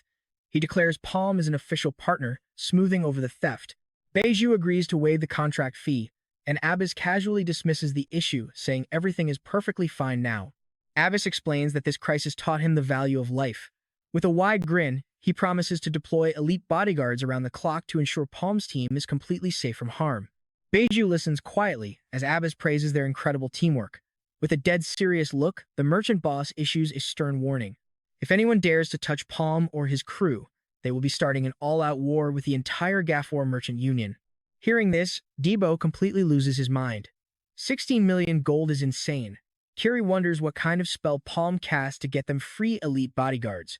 Ralph immediately praises Palm's business genius, but Palm tells him to cut the act. Spotting the guards, Ralph starts boasting that nobody in the world of Maple can match his greatness. He brags about being an elite jack of all trades, while Palm sarcastically agrees that he is indeed the absolute best of the best. Then Ralph turns to Debo, calling him a total monster and demanding to know what he really is, leaving the boy completely confused. Ralph explains that even though he was knocked out, he knows Debo single-handedly destroyed the boss. His power is just completely off the charts. Kiri recalls the fight, wondering if Ralph lost his mind. Debo tries to piece his memory together, but only remembers a bizarre recurring dream about a mysterious woman he always fights with, as if they have known each other forever. A gun-wielding mystery woman, trust me, you and I are definitely going to see this play out in the next chapter. All right, you and I are jumping right into a mess. That gun and dream give Palm a terrible feeling. He instantly connects the dots before the regression. Debo and Aaron were totally a couple. Palm begins to wonder if he completely messed up the timeline by changing the past. Suddenly, Ralph barks out an insult, pointing right at Palm and declaring that the warning applies to him, too. Ralph quickly figures out the dynamic, realizing exactly why Gaffer is pursuing them so relentlessly. Turning his gaze to Kiri, who stares right back with zero fear, Ralph notes that she is sharp and capable for a second circle. Even so, he flat out tells her she has nothing that makes her stand out from the crowd. He explains they need to infiltrate Ka, so she should head straight back to her usual duties. Those harsh words leave Kiri completely rattled.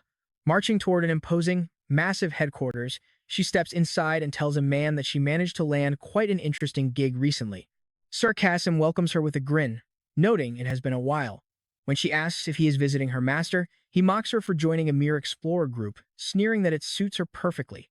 He tells her to proceed since her master is waiting inside the office.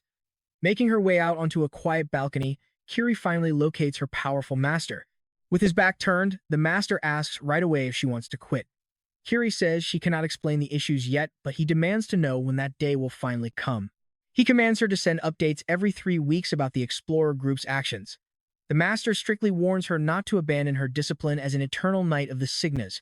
Returning to the squad, Kiri explains to Ralph that she cannot face her master empty-handed, especially since one of her loyal allies is currently stationed among those very knights. Insisting she does not care about gold and will improve with time, she begs for a chance. Ralph calls her childish, asking if she is actually certain about making this move. Palm quietly realizes it will be absolute chaos for the team if she runs off alone to find this loyalist, knowing her reckless attitude. Palm confronts Ralph for complaining about her lack of skill, interjecting that he needs to add something. He points out that while Ralph is incredibly arrogant, others are also disappointed with this team. Palm points out he sent them to the 2nd floor expecting success, but without Debo, they would all be dead right now. But then, watch this. Palm drops a massive truth bomb on the entire squad, telling them he actually hunted a snow yeti completely solo. The news leaves Ralph, Kiri, and Debo speechless, jaw dropped. He clarifies that prior to the regression, he easily would have crushed the monster himself if his original plans had actually worked out.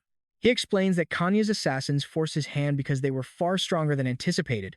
Ralph immediately calls him a liar, asking how a mere slave could pull that off. But Palm just shrugs, asking if he wants proof as he steps closer. Shaken, Ralph backs down, muttering that it is not necessary. Ralph retorts that this means they do not even need him around. Palm just smirks, quickly warning the squad that they must grow stronger right now, with no time to waste. With only 1 month until the next major raid, Palm coldly declares that violence is their only path. Meanwhile, Beiju reports to Aaron that the negotiation was likely a trap from the very beginning. Sitting with her massive beast, Aaron whispers Gaffer's name. She notes they have not been a major threat, and wiping them out will be effortless when the time is right. Aaron insists their sole target is the Maple Association, since merchant disputes do not require high-level backing. Yet, a bad feeling creeps in as she wonders if Gaffer acted alone. Beiju remains silent, offering no reply. Aaron commands him to gather more intel on Gaffer. Beiju melts into the shadows to execute the order like lightning. As he slips away, only one name rings out in his mind, Palm, a potentially worthy opponent to crush. Let's check in on their training, where things start off with a massive bang in a sunny forest. Ralph hits the dirt, leaving Kiri demanding to know what kind of magic Palm is using. With a smug smile, Palm dares them to land a single hit. Sweeping effortlessly past their wild attacks, he promises that training ends the second they manage to touch him. Nearby, Debo is getting highly irritated by the constant noise. Shattering a stone dummy with a furious punch, he grumbles, wondering why on earth he has to train this way. Palm instructs him to deliberately tap into the hidden strength that surfaces when he loses consciousness, even if it seems completely impossible. Still, it would be pretty amazing if he succeeded. Debo resumes training, questioning if this routine will actually help him grow any stronger. A bruised Ralph complains about the brutal regime, but Palm simply explains he merely set the difficulty to match his circle level. Shannon worries about leaving her sister behind, but Ralph reassures her that guards are watching. Meanwhile, Debo pulls Palm aside, saying he has something important to share. He produces an old letter and a mysterious ring, explaining it is a relic that saved him. Palm instantly recognizes it as the legendary cross ring. When Debo demands answers, Palm takes the letter, claiming he has a pretty good idea of what's happening. He tells Debo to sleep early, warning that starting tomorrow, Da will join the training. Later that night, Kiri trains alone in a dark clearing, swinging her heavy sword with intense determination. As she pauses to catch her breath, Kasim suddenly appears and delivers a devastating truth: she has zero talent. Defiant, Kiri keeps swinging her sword even harder. Deep into the night, Palm creeps down a dark, empty street. Stopping before a mysterious building, he watches silently as the heavy door begins to slide open. A voice from inside demands to know his identity. Palm introduces himself as the mailman delivering a letter, instantly recalling the incident where the portal was destroyed. The gate had been shattered and the guards sent to investigate disappeared. Yet, the portal quickly returned nearby, and the mysterious attacks suddenly stopped altogether. That is when Palm pieces together the truth, realizing who was behind the sabotage. Seeing the open door, everything suddenly makes perfect sense. Palm steps inside, staff ready. A voice demands to know how he found them, while a shadowy figure coldly orders him to explain himself in 5 seconds. As they step forward, the legendary cross hunters are revealed. Palm realizes they are the secret society that sacrifice everything to destroy the portal in absolute silence. A woman clutching a dagger and the ring stands before him. Palm offers to return their lost artifact, though he knows they will not be rewarding him. The woman begins counting down from 5. Remaining completely calm, Palm explains he is actually offering them a massive shortcut, since wasting time helps nobody. With blades at his throat, Palm admits he cannot share how he found them, but warns that his death will send this intel straight to the Edelstein Assembly. With a sharp grin, Palm greets her by name Cheryl.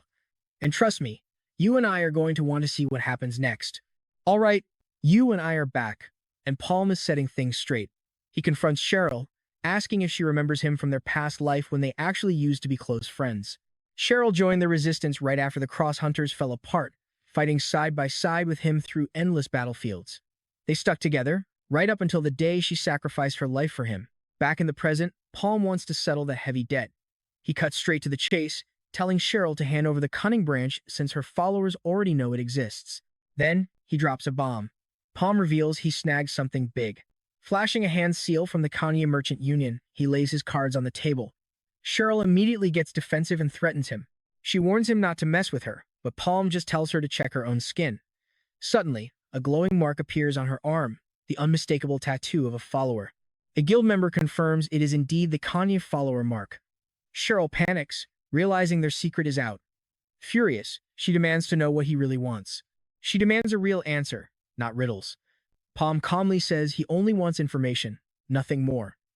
As the door slams shut, Ralph asks Cheryl if she actually trusts this guy. She snaps back, saying he is incredibly suspicious and it is likely a trap. Outside, Palm decides to play along anyway. He smiles, realizing he got way more than he expected. Palm wonders if Kanye is changing tactics because he rewrote the future. With his mind settled, he makes his move. Their next stop is Nautilus. Right on cue, a massive ship rises from the ocean. Devo can barely believe his eyes at the harbor. He joined up ready for a wild adventure, but a whole month passed in a flash. Meanwhile, Abyss sits down with Palm and drops a list of portals Kanye is targeting. Abyss asks if it is finally time to strike, but Palm just stares at the map, calculating. Annoyed by the silent treatment, Abyss mockingly asks if he is getting cold feet. Now, pay attention here. Palm completely shocks everyone by choosing the terrifying eagle-eyed tomb. Abyss loses his mind, asking if Palm realizes the absolute suicide mission he is signing up for. That place is legendary, tied to Captain Kern of the Nautilus and her late disciple Leah, the feared Eagle Eye. The tomb is not even a real dungeon, but a grave for Leah, who died there.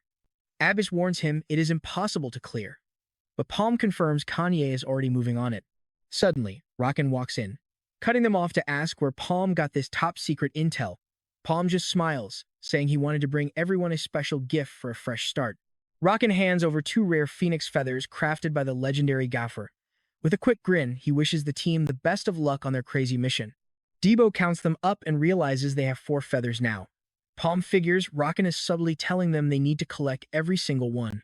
Palm says they are still waiting on some crew members. As Debo wonders who they are, Palm suddenly yells for a drunken whale. A giant man named Iberu arrives carrying a massive sack. Debo instantly asks what he brought. Ibaru explains it is a special delivery from the boss, much to Kiri's annoyance. Kiri tries on the new armor and is shocked. It is incredibly light, feeling like he is wearing nothing at all. Ibaru explains it is made of rare snow Yeti leather that the boss left for Kiri. Debo immediately wants a set, but Ibaru says those are rewards for clearing portals.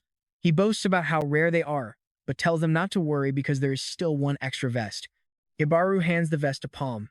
Palm looks confused, but the big guy immediately tells him to stop wasting time and go change. Elsewhere, a guy with braided hair is whining about being bored out of his mind. Meanwhile, the Nautilus finally approaches a tropical island beach where two lookout guys spot them. A crew member praises Miss Manu for her hard work, and she just loves the fresh ocean breeze. Suddenly, someone shouts that she actually pulled it off. You saw how epic that was, right? She completely crushed an orange-ranked portal all by herself. But the captain? Not impressed at all. Keeping her back turned, the captain coldly rejects her. Manu questions the choice, arguing they cleared a 200-person portal, so a 74-person one is a piece of cake. She claims she is way stronger than the previous Eagle Eye, but Kern asks if she is talking back and begging for a lesson in insubordination. Manu throws Leah's death in the captain's face, asking if she even tried to get revenge. Kern just repeats her cold order, telling her to get lost. Defeated by that overwhelming pressure, Manu collapses. Later at the tavern, she wonders if she should just disobey, head over there, and tear down those wanted posters. Her friend tries to calm her down, saying the captain is just being overprotective because she cares. Suddenly, a scout runs in yelling that they have a massive problem that needs her attention. He reports that someone actually ripped the wanted posters off the eagle-eyed tomb. Manu is left completely speechless in utter shock. Her crew is left wondering who these crazy mainlanders are and why they would do something so incredibly reckless. Meanwhile, Palm and his group are already walking down a creepy hallway, and Debo complains that the vibe is awful. Kiri warns they are in dangerous territory and could get blasted on sight for ignoring rules. She adds that the Nautilus rules are actually extremely simple. Whoever takes down the posters gets first dibs on invading the portal. Right then, an angry woman steps up to confront them. Manu storms up, screaming and demanding to know who dared touch her poster. Palm casually asks why she did not take it down herself, and she says she lacked permission. Palm says he did not know they needed permission, but Manu snaps that they do because Captain Kern is her master. She calls them idiots, stating the posters are only for real pirates. One of Palm's guys notes that normal people cannot just do this at Nautilus dungeons. Hearing this, Debo spits out his drink in pure disbelief. He bursts out laughing, making Manu furious. She demands he stop, but Debo just sneers and asks what she's going to do about it. That is when they drop their name, the Uru Pirates. Ibaru chuckles, crumbling a paper as he gets the joke, while Manu argues they cannot just declare themselves pirates like that. She says there is a strict process, but Debo snaps back that being called a fake makes him mad. He proudly claims they are the real deal. Ibaru steps up and introduces himself to the crowd. Nobody has ever heard of Captain Ibaru, but Manu argues that just because they have one real pirate, it does not make the whole group legitimate. The other pirates agree the rest of the gang are fakes, prompting an annoyed Debo to ask who dares talk back to him. Manu notices someone new arriving. She turns to the newcomer, calling him Mr. Murath, and asks what is going on here. Palm plays dumb about Murath, insisting they broke no rules. Murath explains Kern makes the calls, but asks where their crew is. And trust me, you and I need to see what comes next. All right? You and I are diving into a wild fantasy where Palm claims all 5 of them arrived, leaving Debo baffled how he spotted them through a huge 74-person portal. Mirath gets suspicious immediately. Another pirate gasps, asking his buddy if he knows Palm. Turns out, this guy is famous, the sole survivor of a legendary 100-person red-rank portal. Debo scoffs, realizing these guys are elite survivors since most died in that run. But then he just shrugs it off. So what? The angry pirate snaps, calling them cowards who barely survived a failed invasion. Debo just casually asks, "Why are you yelling, my comrade?" Another pirate hypes up Manu for clearing a 200-person orange-rank portal, but she thinks they're overreacting. That's when Morith puts it together, saying, "He's one of you." He offers a deal. They keep priority because they got the poster first, if they surrender the other 69 spots. Debo wants to refuse, but Palm instantly steps in and accepts. Palm demands 100,000 mios per person, capping it at 10. Meanwhile, a man asks Manu if she's serious, claiming she's just ensuring they don't get wiped out. He shoves a wad of cash at her, saying he has no time and will apologize to Captain Karen later. But Manu has an absolute iron will. She is not letting anyone else take this portal. No way. Back at the negotiation, an annoyed Ralph demands to know why Palm said that. Kiri warns that they will be completely outnumbered if they let that happen. But Ralph doesn't care, he just wants to crush them without mercy. Palm says there is no turning back. Their current mission is actually part of a much bigger, far more dangerous scheme. Their real goal? Watch closely. Because they plan to assassinate Manu, Captain Karen's second disciple, at Eagle's Eye where her first disciple fell. If Karen loses another student in that same portal, she will be completely shattered and isolated. The Dark Followers are seizing this perfect chance to wipe out the Nautilus pirates. Palm got intel that Kanya moved funds to them, so he must limit the invasion numbers to keep her safe. He also needs to conserve his mana to avoid repeating past mistakes. While Ralph complains about the lost cash, he quickly tells the other pirate to shut his mouth. He is sure Palm has a secret plan, but still wonders how he got dragged into this mess. Outside, under the bright moonlight, their majestic ship glides smoothly across the calm open sea. Alone in his room, Palm hears a sudden knock. When he opens the door and asks who's there, his eyes widen in absolute shock at the unexpected visitors standing outside. Masking his surprise, he invites Captain Karen and Mireth inside. Karen immediately demands to know his true business here, warning him not to dare tell her a single lie. She gets straight to the point, cutting right through the tension. Are you a loyal follower of the Dark Mage? Palm panics internally, wondering how she knows. Has the future changed, or did she know all along? Noticing his hesitation, Morath demands to know if he is linked to them.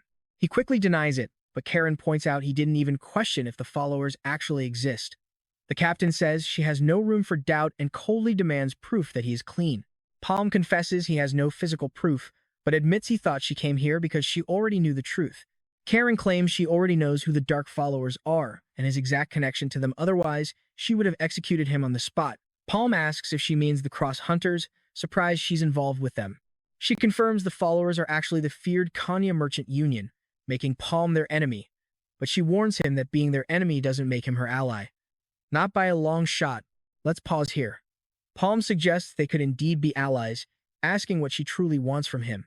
The captain admits the entire situation is serious as hell. She reveals she knows the Dark Mage's followers murdered Leah.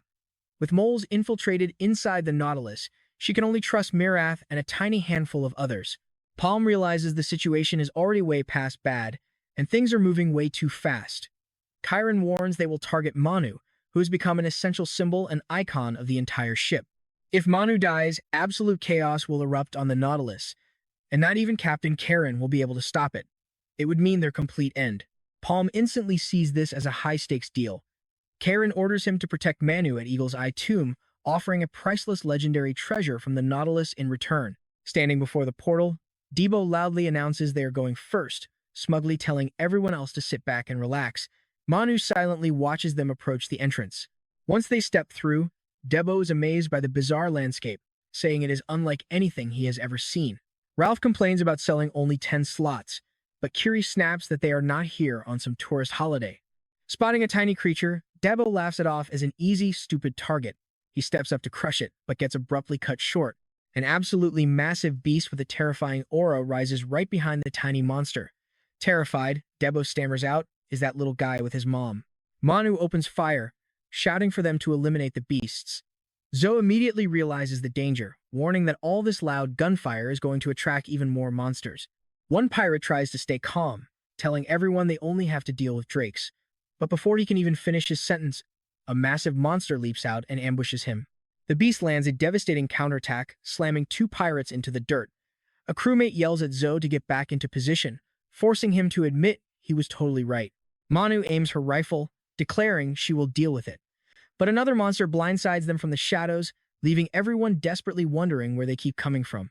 Palm pushes Debo forward, telling him to advance while he handles other business. Annoyed, Debo screams out to find where he went, while Palm stares at the cave wall, cursing. Suddenly, another massive beast charges full force at them. Getting into stance, Debo grins and shouts that the real fight starts now. Palm tells the group their tactics are a complete mess, and they will die if they stay disorganized. He commands a total change. From now on, they fight as one family. Everyone is stunned by this sudden declaration. But Debo immediately executes the plan, charging straight into the front lines to wreak absolute havoc. He doesn't need perfect accuracy, he just wants to inflict maximum pain. With his target locked, he bulldozes forward without hesitation. completely ignoring attacks from behind to keep up his brutal momentum. Ralph jumps in to guard him, yelling that his old man has got his back. He calls him his cute little boy, demanding his trust, while Debo naturally screams at him to shut up. Palm's command to Ralph was absolute: act as Debo's shield and forget his own selfish moves. He has to guard him no matter the cost, obeying this undeniable directive to the absolute letter. Ralph executes the move, hurling a smaller monster right at the giant beast. Debo readies his stance to strike, while Ralph dramatically yells out for his son. The massive beast strikes back, landing a direct hit. Trust me, you and I are about to see the true, hilarious power of a father's love in action. Let's dive in as Ralph gets pumped, only for Debo to shut him down. Palm tells Kiri she has the most critical role here, since her power stops enemy burns from healing, which is absolutely massive right now. He orders her to wipe out the remaining foes. Locking her eyes on the weakened monsters, Kiri dashes straight ahead, tearing through multiple beasts in one clean, devastating strike. Palm notes that Kiri has evolved like crazy over the past month. Looking over the field of battle, Kiri casually remarks that this was way easier than she expected. She cheers them on, telling the group to keep pressure on the remaining beasts. Meanwhile, outside the cave, two guards watch the portal until one spots someone walking their way. Cadril and his squad show up at the cave entrance, prompting the guard to ask what the invasion members are doing there. Cadril tells him to move aside, demanding to see Manu immediately on urgent business. Deep in the cavern, Manu tells a pirate they did a great job and commands the crew to keep pushing forward. Suddenly, one of her men points out a massive prize, a giant mana stone. The pirates start celebrating, shouting that selling this treasure will make them insanely rich. But suddenly, she gets blasted out of nowhere, wondering what the hell just happened. As the others panic and scream to watch out, Zoe throws himself in front of an ally, shielding him from another projectile while shouting from an arrow. Manu snaps back that she is already on it and counterattacks, but a sudden flash of light behind her warns her of a lethal incoming strike. Alerted to the danger from behind, she shifts her stance instantly. But a rapid barrage of energy blasts rains down, tearing right through the pirate group. Minu glares at the shooter and demands to know what is going on. Palm casually replies that he is just doing some cleanup, telling her to stay still as he circles her with floating blades. Meanwhile, Ayu screams in frustration, feeling totally abandoned. Running for his life from a monster, he curses Debo for ditching him after promising to protect him. Squeezed into a tight crevice, he admits he would be dead meat if it was not for an anthill. Talk about luck. Realizing he cannot hide forever, Ibu worries he will be left behind if the others escape. Standing right on a cliff edge, he steals his resolve. Ayu is a second circle adventurer after all. No way he is dying in a place like this. Staring at a second portal, Ayu wonders what to do. But pay attention because out of nowhere, he gets kicked from behind, tumbling right into the portal. Inside, he spots a small creature and realizes exactly what it is. It is Palm's beast. He asks how long it has been there, complaining that the little guy nearly gave him a heart attack. Suddenly, Ayu hears a chilling, familiar noise and freezes solid. A blinding light flashes and he screams in sheer terror. Strangely, the tiny creature squeaks once before dissolving entirely into glowing dust. Meanwhile, back in the cavern, Palm coldly commands everyone to freeze. Keeping his energy blades locked onto the pirates, Palm promises to make this quick. The air is thick with tension. Shut your mouth, Palm. Minu snaps, demanding answers immediately. Zoe holds her back to stop her from firing, leaving the other pirates stunned. Just then, Cadril's squad arrives, cursing their bad timing, while Minaru wonders how on earth they even tracked them down. Minu points out that Palm is wide open and orders them to attack, but Cadril notes that Palm pulled a similar stunt back at the 100-person portal. Cadril explains that Karen saw right through the trap and sent them as backup. Manu is completely caught off guard by the news. Charon's orders, that is an unbelievable twist. Charging forward, Palm swings his staff, releasing a sweeping strike that slams multiple pirates flat onto the dirt. Furious at the pathetic display, Cadril's ally yells, demanding to know what they are doing. He screams that it is only one guy before unleashing a massive barrage of projectiles. Lining up his shot, he declares he got him as a colossal explosion rocks the cavern, shocking the pirates. I know what you are thinking, did Palm survive that?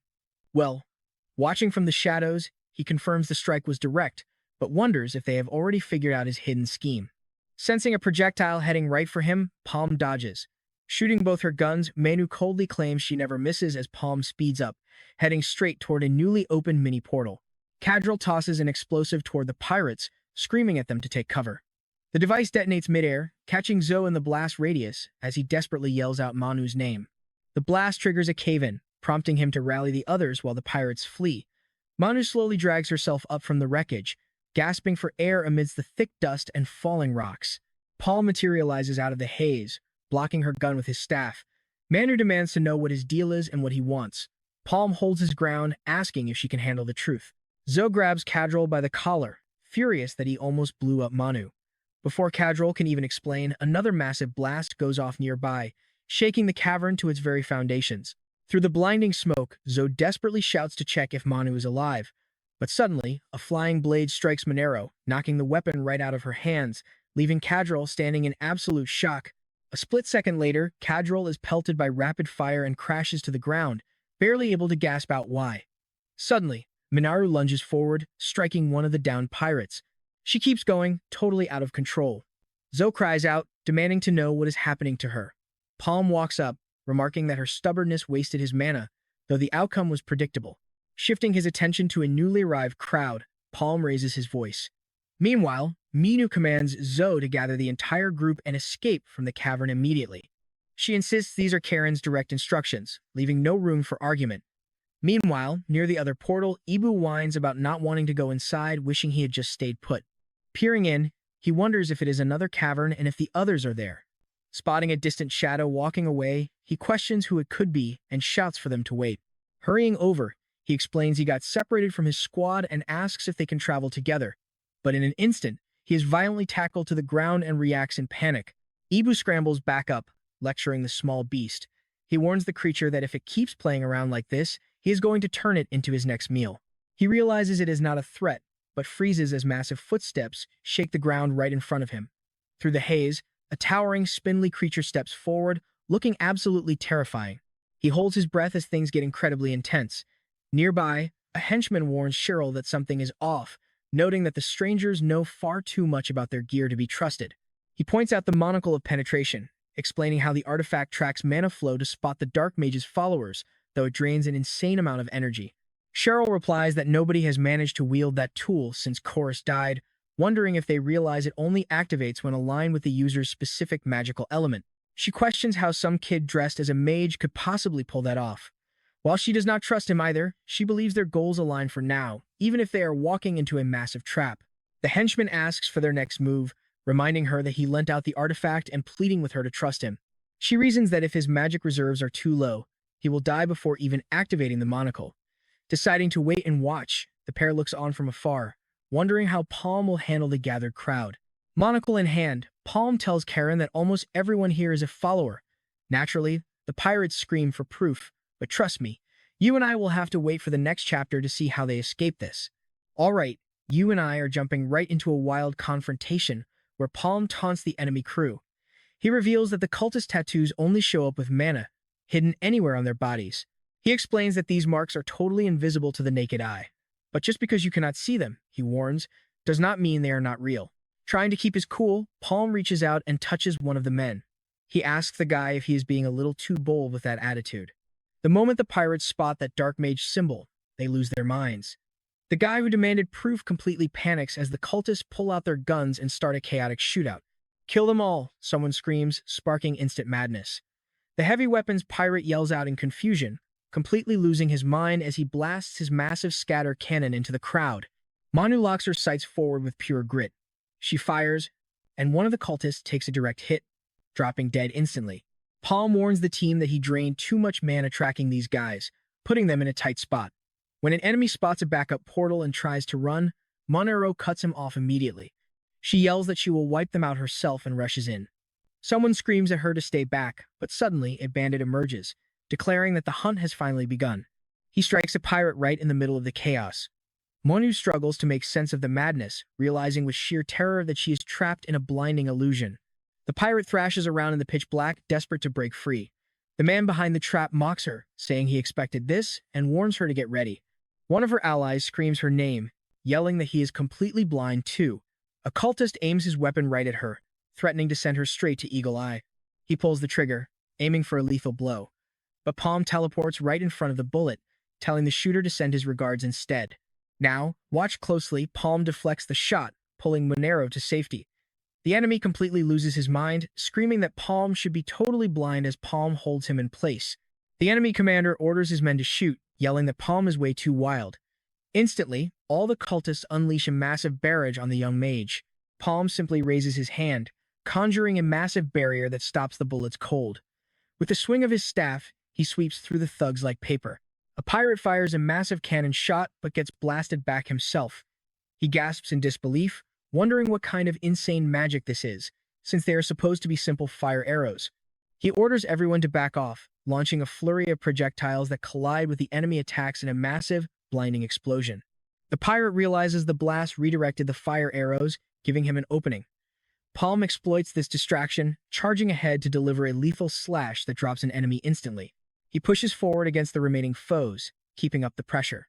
Suddenly, the illusion shatters, and Monero yells that her vision is back. She faces down an enemy in the middle of the battlefield. The cultist reveals a glowing orb, dedicating it to the dark mage, as his allies throw their own explosive spheres. The orbs detonate together, triggering a devastating chain reaction. Monero is blasted backward by the shockwave, losing her footing entirely. Shielded by a barrier, someone screams for Palm. Hurrying toward the portal, Palm admits he is at his absolute limit and needs to cross before his mana is dry. He rushes for the exit with Manu, but an enemy charges them. She takes a heavy blow and gets flung back, forcing her desperate friend to scream her name as Palm reaches out to grab her. An enemy minion intercepts an incoming orb and throws it right at the portal, triggering a massive, violent explosion just as the gateway collapses shut. Manu pushes herself up from the smoking rubble, struggling to breathe. The portal is completely gone, leaving nothing but absolute devastation behind. One pirate despairs over the lost portal, while another wonders if Palm was killed by the cultists. Cheryl reassures them that they are fine, explaining the portal will reappear close by. An enemy reveals their real mission is to eliminate Manu, charging straight at her. He throws a heavy punch, forcing the pirate to block with her weapon. The ally warns her it is useless as he activates his skill. Manu realizes her block did nothing, shocked by his hidden power as he mocks her weakness and strikes again. Blasted backward by the force, Manu loses her balance but uses the momentum to flip right over his shoulders. Aiming down, she fires a relentless barrage into his back and legs. Desperate to slow him down, she watches as the wounded man struggles to stay on his feet. I know what you are thinking, but she cannot rest yet. Manu keeps pressing, but a sniper forces her back, prompting a wounded pirate to mock them like cornered rats. Manu flanks them, driving her weapon deep into his ribs before finishing him with a point-blank headshot. The remaining pirates watch in horror, screaming Pedro's name. Manu yells that time is running out, daring them to come at her. Meanwhile, Debo questions the strange portal, while Kiri spots several other gateways nearby. Ralph explains these are unique portals linking to various areas in the second zone, mentioning he has heard legends about them before. He warns that once a limit of people cross, the gate shuts down, forcing others to find another way. The group decides to search the area and find Palm quickly. A pirate spots something fast heading their way, shouting in confusion. Suddenly, Ibaru comes sprinting out, yelling that his crew has finally arrived to rescue him. The team desperately screams at him to stop, but it is too late. Watching through his monocle, Palm knows he is doomed as a monster charges and brutally attacks Ibaru. Ralph notices the beasts are wearing tattered clothes and wonders if they were once human. With no time to think and low ammo, he realizes they just will not die. Palm admits he has never encountered anything like these creatures. His magical vision reveals they are walking, zombified corpses with no vital spots, unlike anything he has ever faced. Desperate for a way out of this nightmare, Palm spots faint lines of mana weaving together. He wonders where these energy threads lead and tries to calculate their path. Palm deduces that something must be hidden behind the wall where the lines gather, focusing his gaze on that exact spot. His spell reveals Debo locked in battle near what looks like the second portal, but with his mana fading fast, he cannot maintain the connection and feels the pressure mounting. An ally screams at Palm to wake up as a massive beast charges them. The monster swings wildly, barely missing Ralph, who desperately calls out to Manu for immediate backup. The pirate fires rapidly at the monster's arm, trying to slow it down. Suddenly, Kevin appears on the scene, asking if they are hurt. Manu warns him to run unless he wants to die. Kevin looks back confused, but before he can react, she unleashes a massive blast. Trust me, you and I are in for a wild ride next. Alright, you and I are diving right into the chaos as she eyes the new tunnel while Kevin recovers. He gets up, complaining she almost killed him, but notices more enemies closing in. Manu asks what the plan is since she is running dry on ammo. Kevin replies he can trigger his skill one last time with a mana boost. Just then, Palm appears, telling them to hold on because they absolutely need that skill. But Manu shuts him down, pointing out they have zero time to waste. Palm fires back, claiming he does not need 5 minutes, just 3, leaving the pirate wondering what he can actually pull off. Palm announces he's going to clear the path and shoves multiple energy orbs down his throat. Meanwhile, at the second portal, mindless zombies relentlessly swarm Debo's struggling group. One Knight struggles to hold the line, screaming in pure panic. Even after being sliced to pieces, these monsters keep coming, draining his stamina. Suddenly, a beast strikes and sends him flying through the air. Ralph charges in without a second thought, smashing a monster with his bare fists. He barks at his ally to stop whining, shouting that if he has time to complain, he has time to kill. Kiri and Ibaru fight back to back against the overwhelming wave. Ibaru screams for the monsters to die, but a zombie grabs his arm, trying to drag him down. Instantly, the beast is slammed into the dirt with crushing force, dissolving away. Kiri praises Ibaru, who immediately starts to brag about how easy it was, but his celebration is cut short when the massive stone wall ahead of them begins to crumble and collapse. The stunned knight watches the wall fall, completely awestruck. Then, an absolute titan of a creature slowly crawls out from the dark dust. Debo panics, wondering what they should do now that this giant beast is awake. Ibaru claims the monster just complimented him, right before the creature lunges forward, tearing into the zombie horde with savage fury. Wait, watch closely here because everything is about to shift. Minoru and the pirate fire away as a glowing barrier rises. Palm feels his heart pounding violently, realizing he has to push his body past its limits. He knows advancing to the next magic circle too early will ruin his long-term growth. With no other choice, he has to take a massive gamble. Before his regression, he always fell behind as the monsters grew stronger. To avoid that fate, he risks it all by using high-grade mana stones. By directly consuming the monster core inside, he can instantly convert the raw energy into pure mana. This desperate move should restore his drained energy, sparking explosive waves of magic. He channels the wild flow directly through his bloodstream and straight to his heart, praying his mortal body does not burst from the shock. Manu keeps blasting at the giant titan's legs to slow it down. Suddenly, a familiar voice praises her efforts, cutting right through the chaotic noise of the battlefield. She spins around, shocked by the state of Palm's hand. He urgently orders her to prep her previous skill, leaving her completely baffled by the request. Terrified by Palm's dark transformation, she wonders what kind of monster he is becoming. Kiri uses the distraction to strike, but the massive beast swats down a knight, whipping its heavy tentacles with terrifying force. Debo freezes in horror as parasitic mushrooms start sprouting directly from his own arm. He instantly goes pale, finally realizing the terrifying secret behind this virus and the danger they are in. Someone yells for the group to dodge the deadly tentacles. The beast rages forward as the knight warns that getting hit by those things will instantly turn them into brainless mushroom monsters. Debo realizes this giant beast is the source of the infection, sending his despair sky high. Kiri notices in horror that everyone is growing slow and stiff. Knowing they will all die at this rate, Ibaru clenches his fists in frustration. But the brave knight orders everyone to fall back, preparing to make a sacrificial stand against the beast. Kiri screams at him to wait, but the knight steals his resolve and takes a deep breath. He charges directly into the whipping tentacles, raising his blade to strike. He spins relentlessly, parrying every single blow. Kiri exploits the opening, leaping right over him to press the attack. Meanwhile, Palm tells Kiri to focus on the magic while he handles the aiming. Pointing out the target, he says they must destroy the main wall.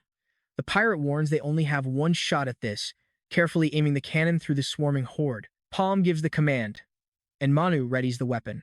The devastating projectile rockets toward the wall, guided by pure mana. Spinning at blinding speeds, the massive shot slices through the air with unstoppable force. Let's pause here because this next move is insane.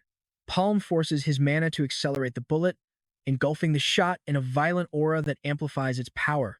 Needing more momentum, he urges her to keep pushing. Fusing a flaming arrow into the blast, the combined attack reaches a whole new level of destruction. The pirate realizes he is fresh out of ammo just as a beast lunges, forcing him to scramble back. Cross screams for them to get clear, charging straight into the danger. He calls out for the boy, but the giant monster strikes him down, knocking the wind right out of him. Using his enhanced vision, Palm connects the dots. He realizes their movements are being manipulated like mindless puppets by a coreless beast. He tracks the mana lines flowing elsewhere, realizing these immortal puppets are just a distraction. The true master of the core is hiding somewhere else, and that is their real target. Making his move, the fuse attack slams directly into the giant creature, detonating with absolute fury. Palm points through the smoke, declaring he has found the true boss. The combined energy blast rockets through the cavern like a meteor. The knight stares up in complete disbelief at the sheer force of the strike, while Debo gets cut off and surrounded by the remaining horde. Minoru and Palm stand back to back, holding off the swarms closing in from all directions. Nearby, a helpless knight gets overwhelmed and torn to shreds in a brutal, tragic end. Ayu cheers through the chaos, shouting that he finally succeeded. Manu looks toward the portal, taking a heavy breath as Palm confirms their escape route is finally clear. Manu suddenly flashes back to the painful memory of her terrible parents abandoning her. She remembers how Leah was the only one who kept her safe, shielding her from the cruel world. Leah always stood up for her, becoming her ultimate hero. 10 years have flown by since their master first took them in. Leah, a natural-born genius recognized by the top brass, always spoke with authority, but to Manu, it just felt like constant lecturing. Feeling the pressure, Manu worried the gap between them was growing too wide, but Leah playfully pinches her cheek to break the tension, telling her not to pout and reminding her that consistency is her strength. Manu complains about the pinch, but Leah just smiles, promising she will always be there to shoulder the burden. Back in the present, a knight checks on Kiri, while Debo brags that she only survived because of his top-tier healing.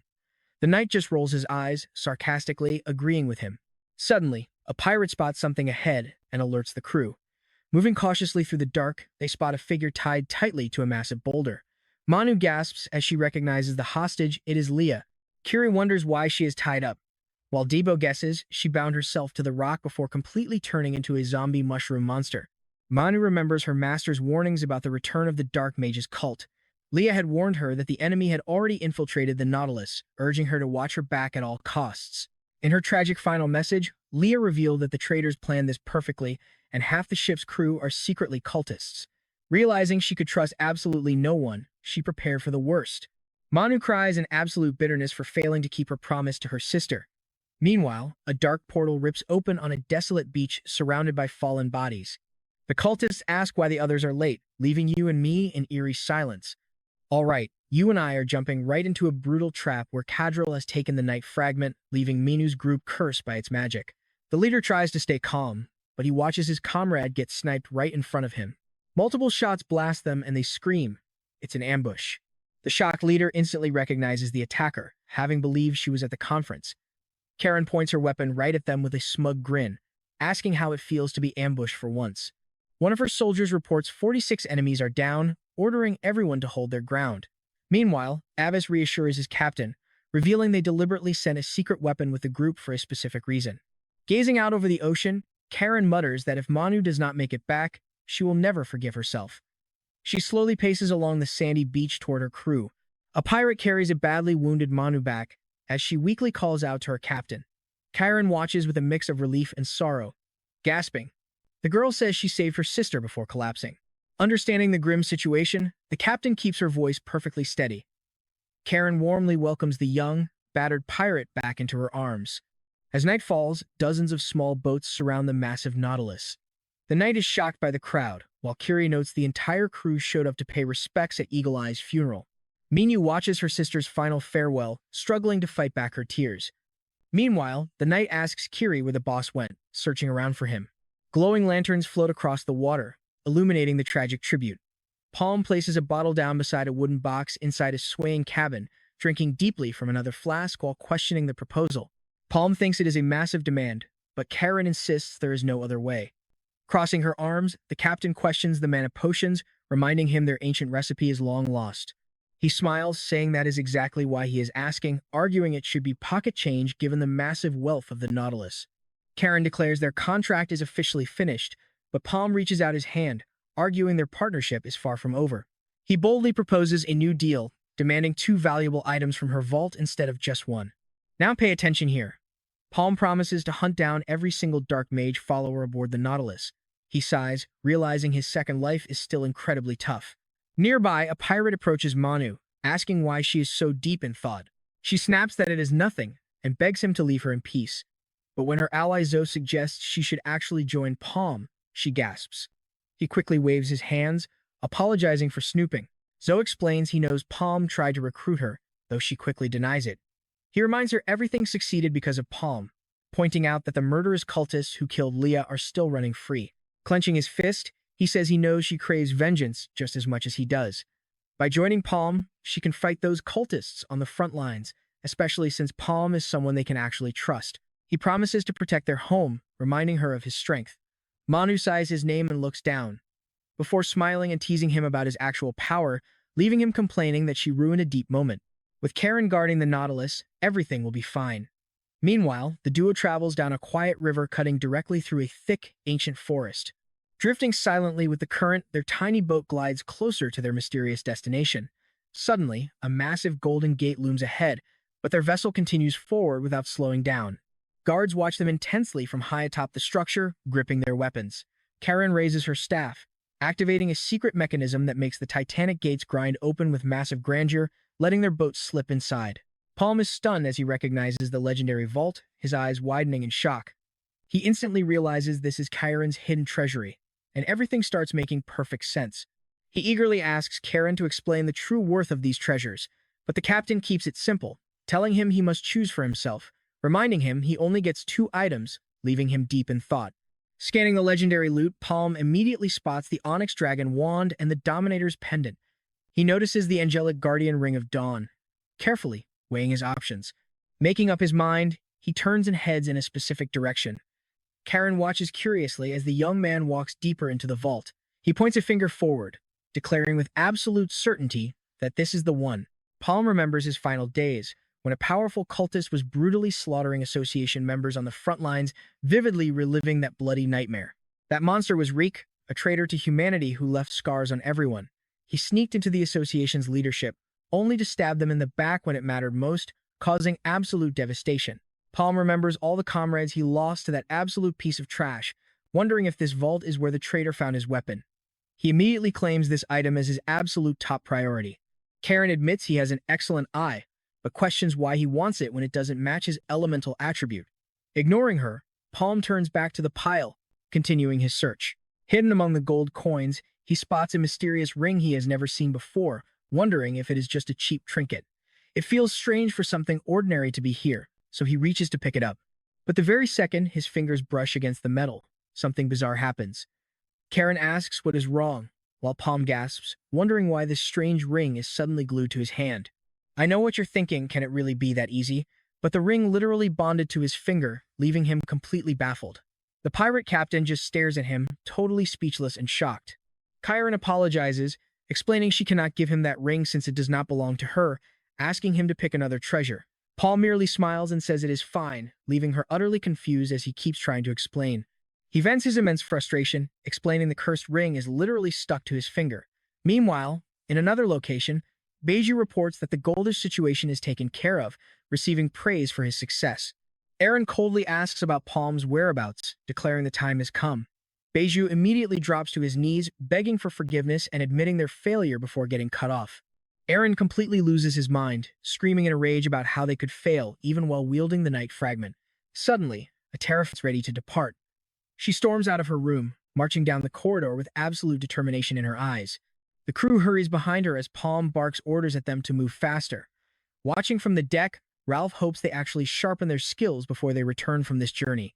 He mutters a curse under his breath, remembering a lost bet to a cheap gambler. Out on the waves, the knight asks Palm if they are actually leaving. And just as Palm nods, Minu runs to the railing screaming for them to wait.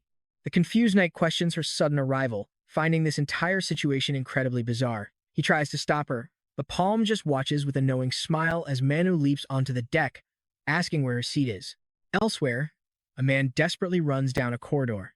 His ally tells him to run, while a fallen survivor screams to never look back. They desperately push forward, realizing they will never survive at this slow pace. Catching sight of a heavy lever on the wall ahead, one of them charges toward the mechanism, screaming that he will pull it. Gutrin yanks the lever with everything he has, refusing to die in this dark hole. But a cold blade impales him from behind before he can even finish. His companion screams his name as he collapses to the floor. A heavy stone wall slams shut, trapping them completely. Bleeding out, Gutrin begs his friend to escape just as a terrifying mounted knight appears from the darkness, demanding he survive. Palm shatters the tense silence of the chamber, casually announcing his return. Abbas slams his fists on the table, furious at his confidence, since he came back empty-handed, yet still looks incredibly pleased. Palm tosses papers onto the table, smiling because this is where you and I get to see their world expand.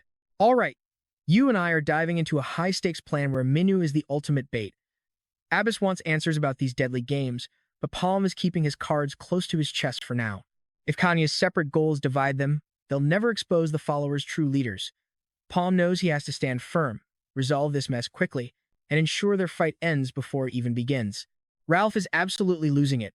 Palm added more members without warning, meaning way more expenses. During the meeting, Kiri and Manu just watch Ralph throw a massive tantrum over Palm's sudden leadership.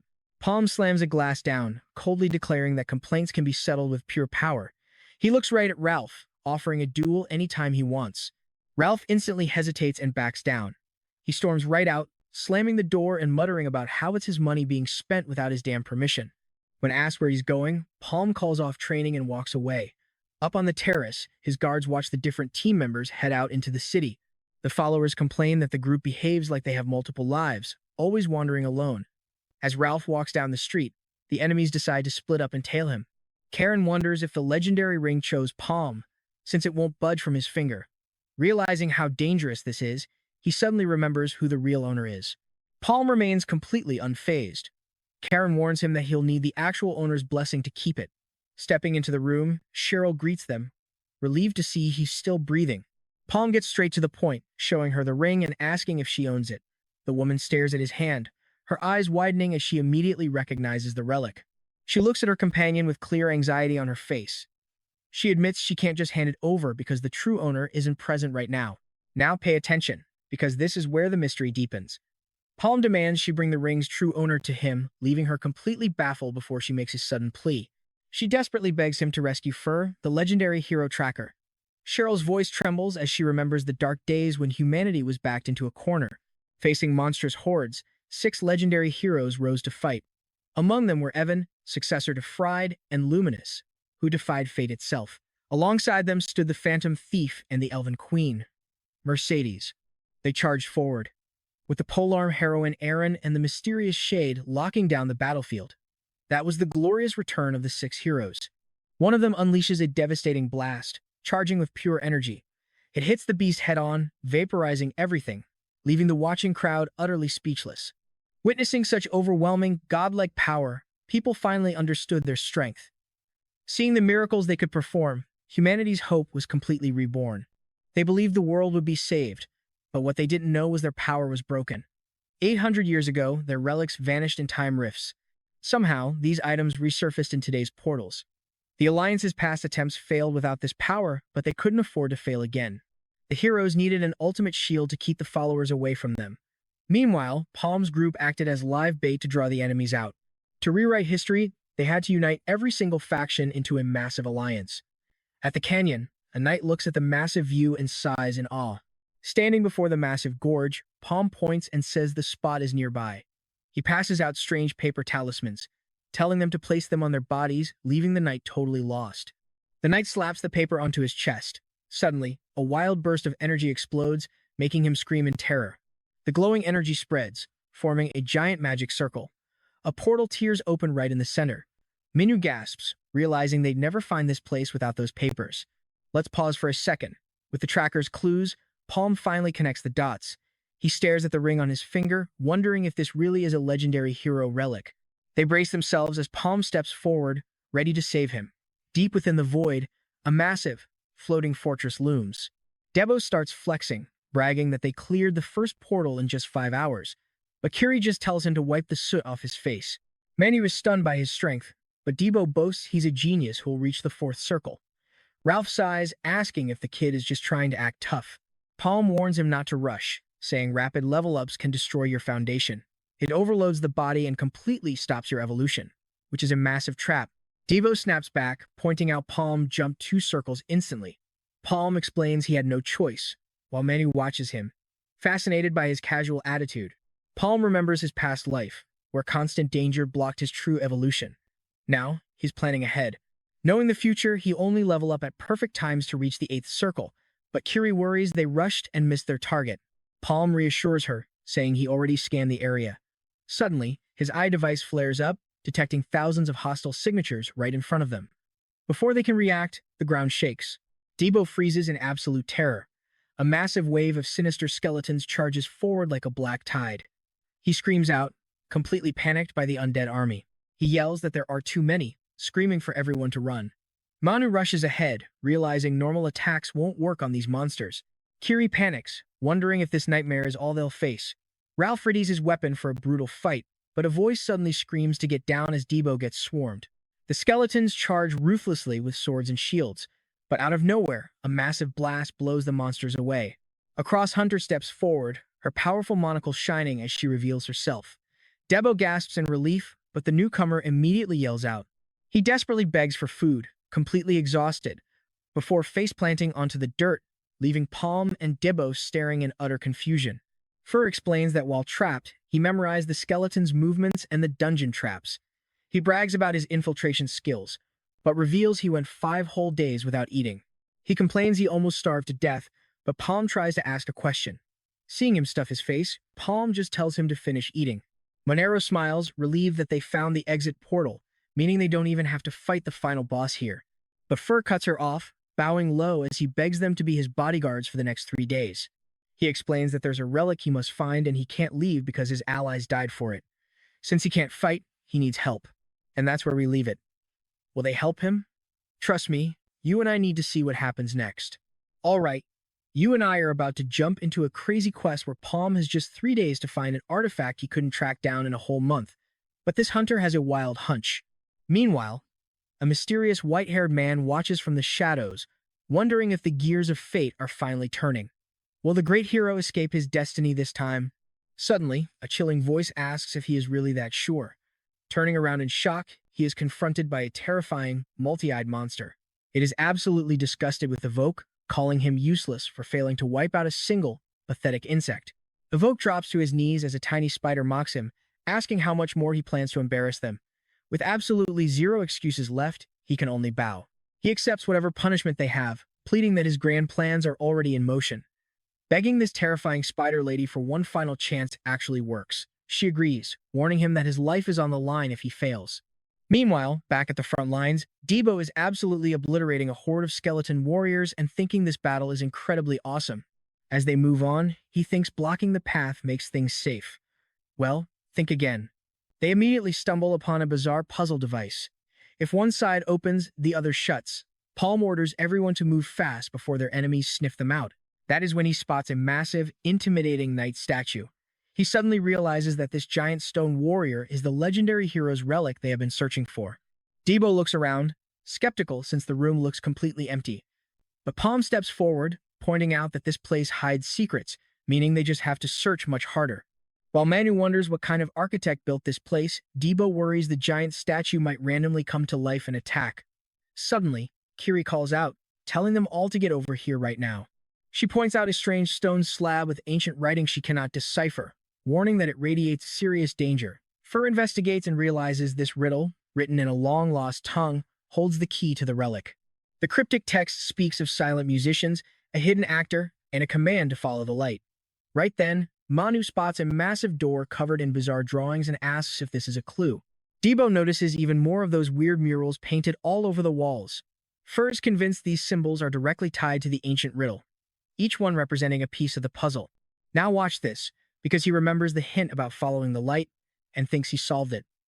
Confident in the theory, Debo boldly places his hand right on the sun's symbol on the door. The door begins to slide open, and he laughs about how incredibly easy that was, when suddenly, boom. A massive column of fire blasts out, engulfing him as Kiri screams his name in terror. He stands there like a human charcoal statue in absolute disaster. While Ralph bursts out laughing, Fur beats himself up for picking the sun.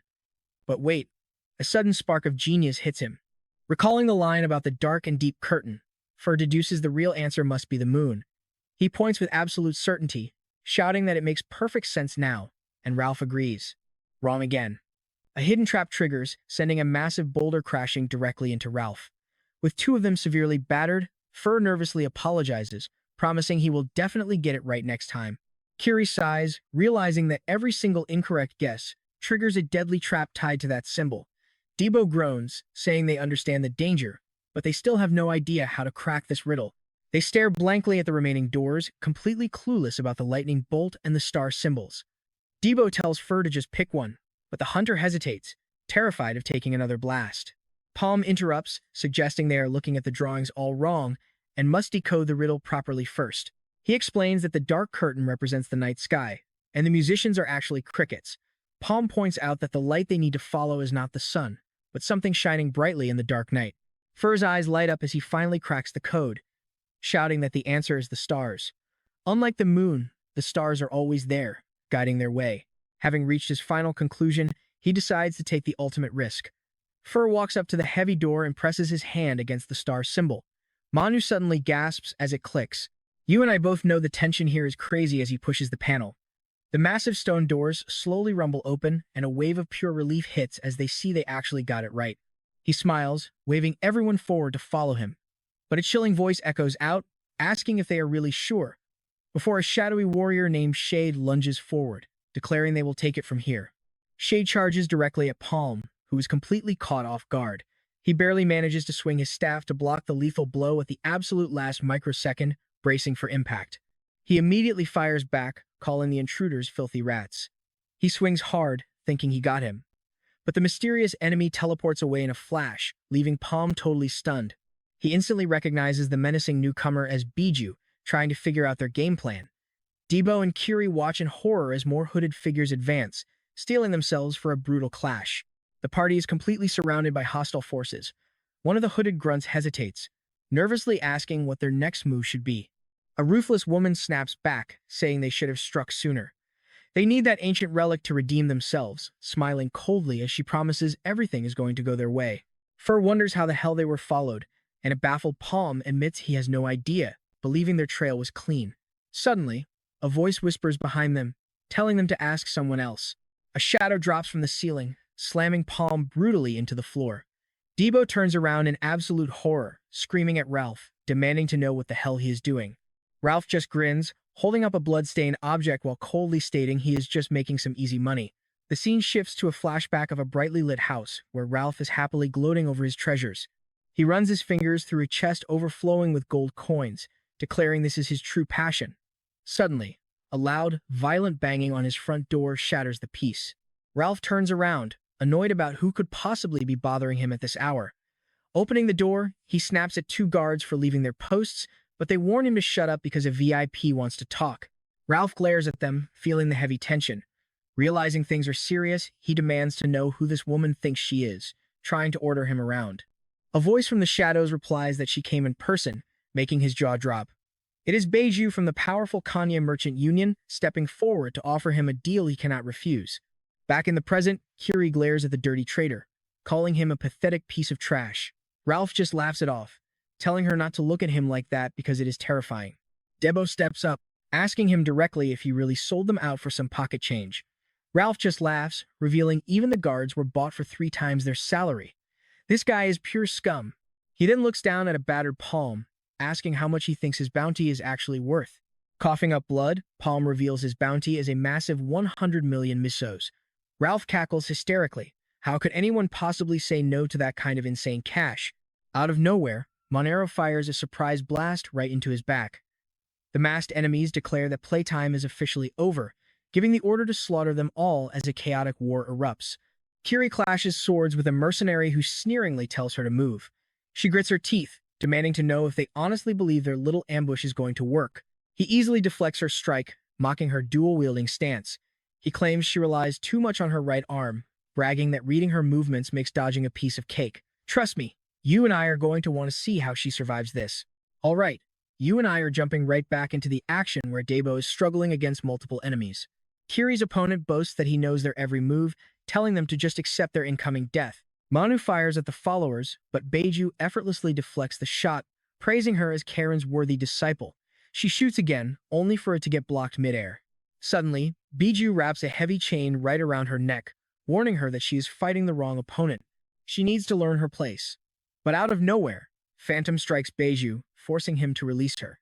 Phantom yells at Ralph to speed things up, but the traitor complains that Palm is surprisingly tough to beat. Then, a dirty blow from behind, Fur gets stabbed right in the back. Debo and Kiri scream out in shock while desperately fighting on, but one masked foe notices something strange. He realizes Fur carried a fake artifact, which shatters to reveal a paper with mysterious markings. Across the room, a smirking Fur calls them complete idiots. Standing tall, he triggers a hidden symbol on the wall, declaring that he finally knows its purpose. Instantly, the panels crack as massive gears roar to life. One opponent immediately gets a very bad feeling, and he is absolutely right. Suddenly, the floor collapses right beneath them, sucking every single masked attacker down into a deadly trap with zero escape. Beiju's followers plunge, screaming into the dark abyss. It is game over. As they fall, Kiri desperately screams out for Debo. She reaches out and barely catches Manu's hand, offering a brief moment of hope. But Ralph strikes Debo from behind, sealing his betrayal, while Debo warns the girls to hang on.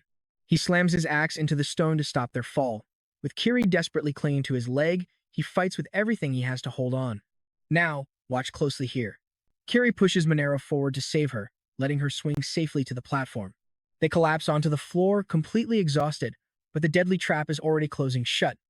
The massive gears turn relentlessly, sealing Debo's fate on the other side as the ceiling slams down.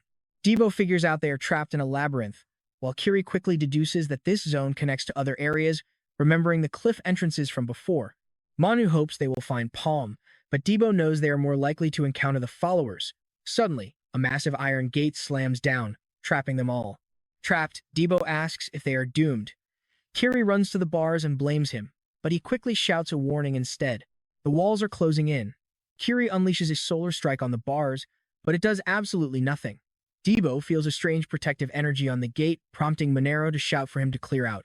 She aims her weapon and fires a crushing round, hitting the gate directly and triggering a massive explosion. Manu hopes she cleared the path, but the gate stands completely undamaged. As the space quickly shrinks, she complains about the tight squeeze while Kiri gets incredibly frustrated. Debo steps between the moving walls, using his raw power to block their advance. Kiri watches in shock, screaming his name as he struggles to hold them back. He declares they will not die here, stubbornly holding the line. Manu begs Kiri to do something, but the knight is clueless. Then, a voice suddenly speaks up, saying it is not working. Debo reminds Kiri that since she tried to kill him before, he is saving her now because he hates owing favors. He looks at her, asking if she can return the favor. Kiri stares at him, calling him completely insane for joking during a life-or-death crisis. Telling them to hold on, she takes charge, explaining that the gate is run by a mana-powered machine she must destroy. She charges down the passage, screaming at them not to dare die before they pay her back. Okay, I know what you're thinking, can Kiri make it in time? As she scales the wall, we see Palm summoning his skills elsewhere, completely panicking after hitting a dead end. Fur wonders what on earth is going on before getting jumped, instantly begging for mercy. Meanwhile, Palm pushes past his limits, fighting off the followers relentlessly. Ralph warns him not to drop his guard, while Biju closes in to declare his end. But Palm suddenly fires a projectile straight at a nearby pillar. The blast shatters the pillar in a massive explosion. While Ralph pins down a foe, Beiju screams for revenge, forcing Fur to cast a quick shield to block the incoming strike. He prepares a shuriken blast to counter, but his own ally grabs him from behind, ruining the shot and sending the attack flying directly at Palm. Even while saving the kid, Palm complains that his neck is absolutely killing him. He tosses the boy aside, looking on in total exhaustion as more followers close in. Swinging his flaming staff, Palm tears through his opponents with relentless fury. Finally, he leans heavily on his weapon, standing victorious amidst a pile of defeated enemies. A terrified enemy calls him an absolute monster. Meanwhile, Kiri sprints into a massive chamber and stops dead in front of an energy beam, wondering if she has finally found her target. She locks her gaze onto the pulsing device in the center, realizing this is the primary mana source for the entire dungeon. She figures out that destroying this massive core of concentrated energy is the only way to save Debo and Manu. Suddenly, a creepy voice behind her calls her interesting. The enemy unleashes a devastating slash, leaving Kiri heavily wounded and on her knees. The attacker gloats maliciously, boasting that killing her will easily seal the fates of the other two. She screams in pain. Considered the weakest of the group, Kiri can only watch as her smug opponent claims victory is already hers. Kiri fiercely orders the follower to get out of her way, but the woman refuses, declaring she actually has a name. The opponent then smugly suggests they have a little chat. Charging up her signature Rising Sun technique, Kiri tells her to bring it. The annoyed enemy calls her stubborn, immediately unleashing a lethal storm of blades to finish her off. Kiri blocks the incoming assault, but quickly realizes many of the weapons are illusions. She takes a painful hit, desperately trying to tell the real swords from the fakes. Dodging swiftly, she is completely blindsided by a sudden attack from behind. Kiri realizes the opponent is manipulating the weapons like telekinesis, leaving her absolutely stunned. Another strike flies toward Kiri, but she suddenly notices it is not mind control. The weapons are actually attached to invisible threads. Grabbing one of the invisible strings, Kiri prepares to fling the weapons right back at her foe. But the opponent just taunts her, asking if she expected her to wait around. Kiri initiates her sword drawing art, unleashing the 100 Death Slash. However, her opponent counters with her beautiful sadness technique, hitting Kiri dead on. And that's where we leave it, introducing the legendary Kiri Fraudum. Let's dive into an epic battle where Kiri's opponent mocks her noble family, calling her a lost cause. Kiri snaps back, but the villain just laughs, telling her not to get angry. She sneers that rage causes wrinkles, then asks if Kiri knows that in this cruel world, opportunities never go to those who are born into unfortunate circumstances. She calls out how unfair family privilege is, reminding Kiri she has zero talent anyway. We then see a painful flashback of young Kiri kicked to the dirt and told to never return. Another memory flashes where Crossley claims she only got in through cheap nepotism. Back in the present, the villain mocks her squad, saying they are all geniuses, with one useless exception. She boasts that Kiri lacks Ralph's deep experience, Manu's sharp instincts, and the sheer talent of Debo and Palm. But our fierce knight cuts her off with a bold, "So what?" The villain freezes, totally stunned by her fearlessness. Kiri stands tall, admitting she might be weak, but boldly declares that does not make her opponent the stronger one. Demanding a fight, Kiri says she has no time to waste.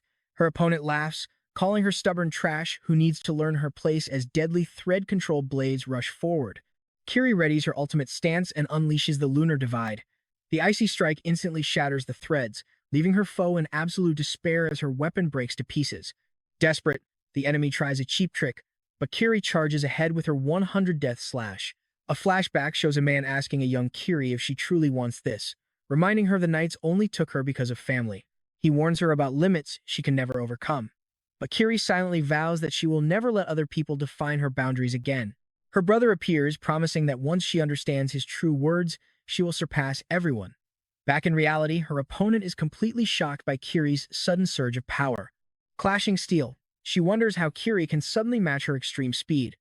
The villain unleashes a devastating slash, but Kiri dodges the lethal blow at the very last second.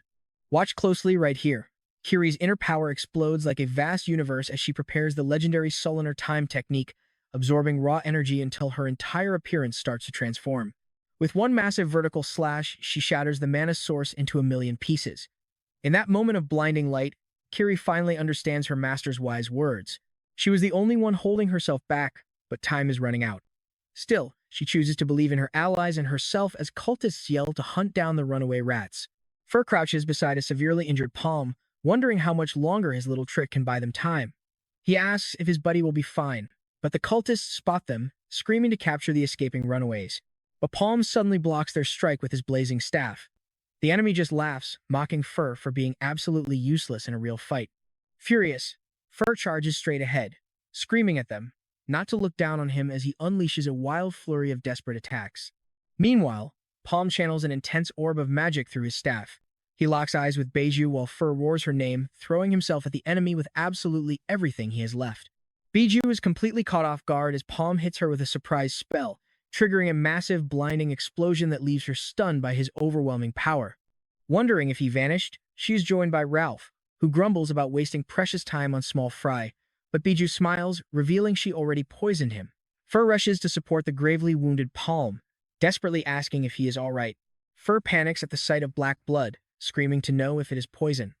As they retreat, Ralph tells Beiju that the boy has 40 minutes at most before his life ends.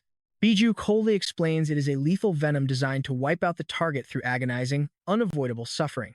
Ralph knows the boy will not make it far, ordering his forces to fan out and locate him immediately. Collapsed on the floor, Palm bitterly regrets asking for help, feeling like a massive burden.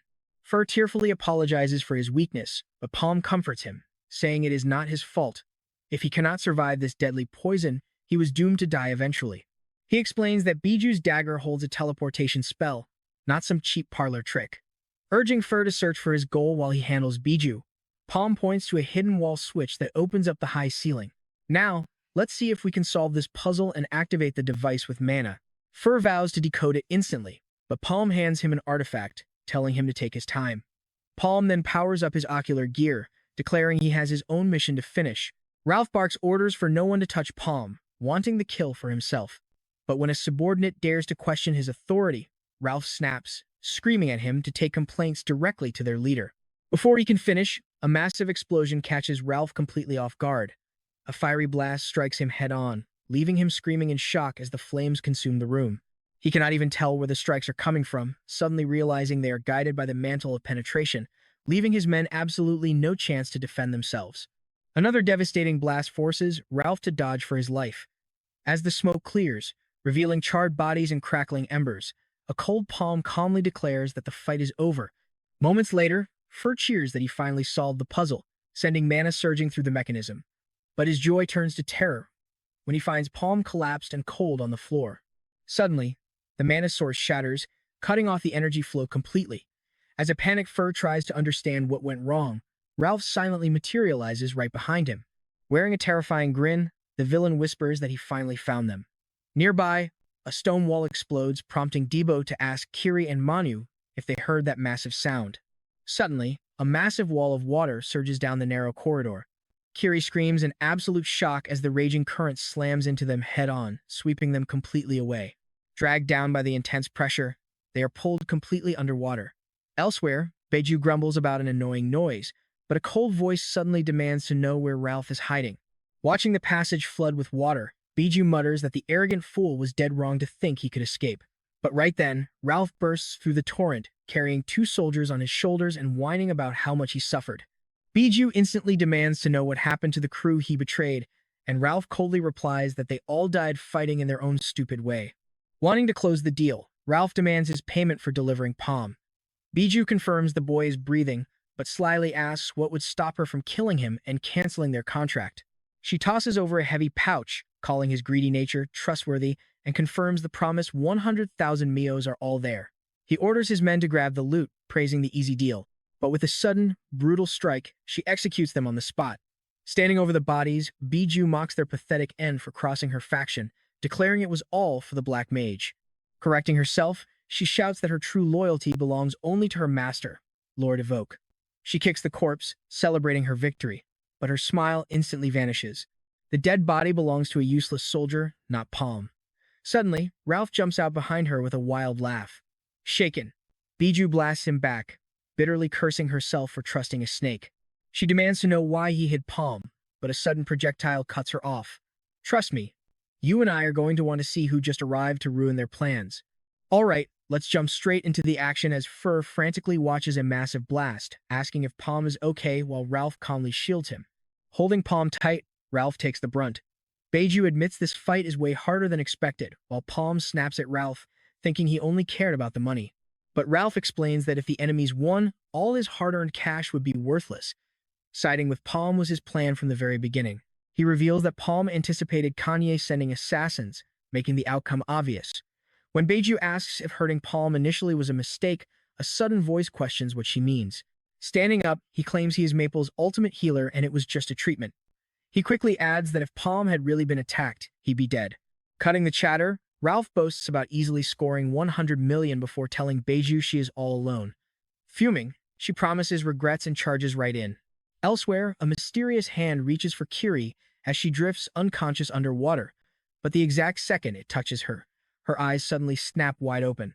Kiri surfaces gasping for air before a giant suit of armor. Debo, shocked, asks if she is alive, while Monero also emerges, questioning what went down. Debo looks at her and realizes things are critical. Water is violently flooding every single hallway, and Kiri warns they have less than 30 minutes before they drown. Their only escape is the ceiling, but the mechanism is completely broken. Suddenly, Manu spots something in the depths right before a massive wave slams into her. Hearing the noise, Debo spins around in shock as the massive armor begins moving, a ceiling light flickering above. Meanwhile, Beiju is surrounded but refuses to back down. Now pay attention here, Beiju realizes these clones are just a cheap trick. Most are fakes, meaning the real enemy is waiting to strike from the shadows.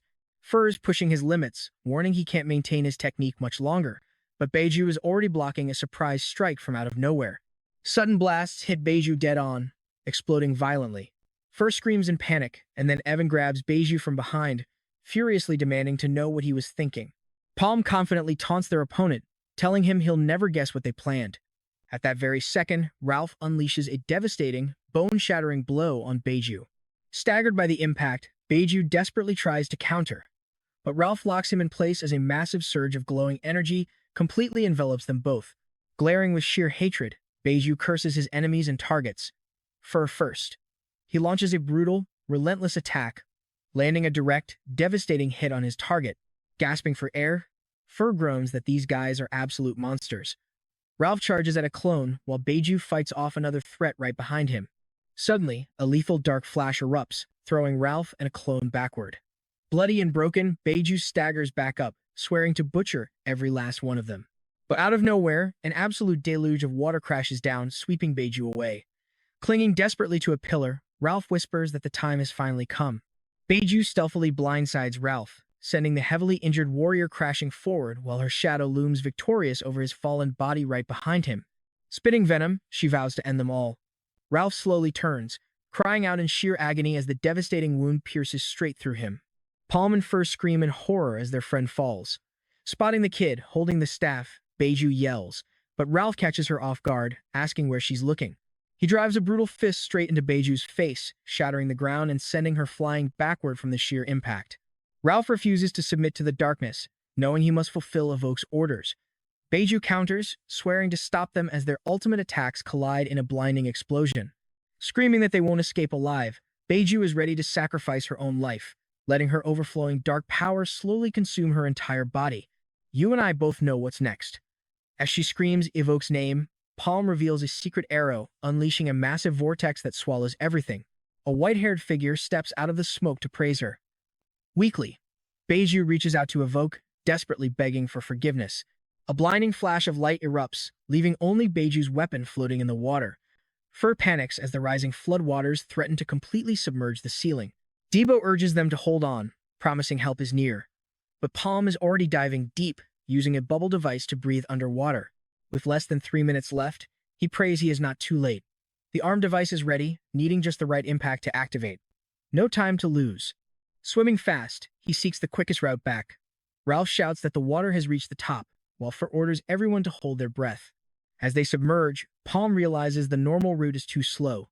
Stopping before a massive stone passage, he decides to blast his own way out. Gathering all his energy for one final shot, he unleashes a powerful blast that shatters the thick passage in a spectacular explosion. The violent blast rips a path open, and the current sucks everyone inside. Meanwhile, a tiny object sinks down toward a massive central tower. Massive gears and energy rings activate, starting a huge chain reaction. Palm watches the energy flow from a central device, powering up the ancient ruins.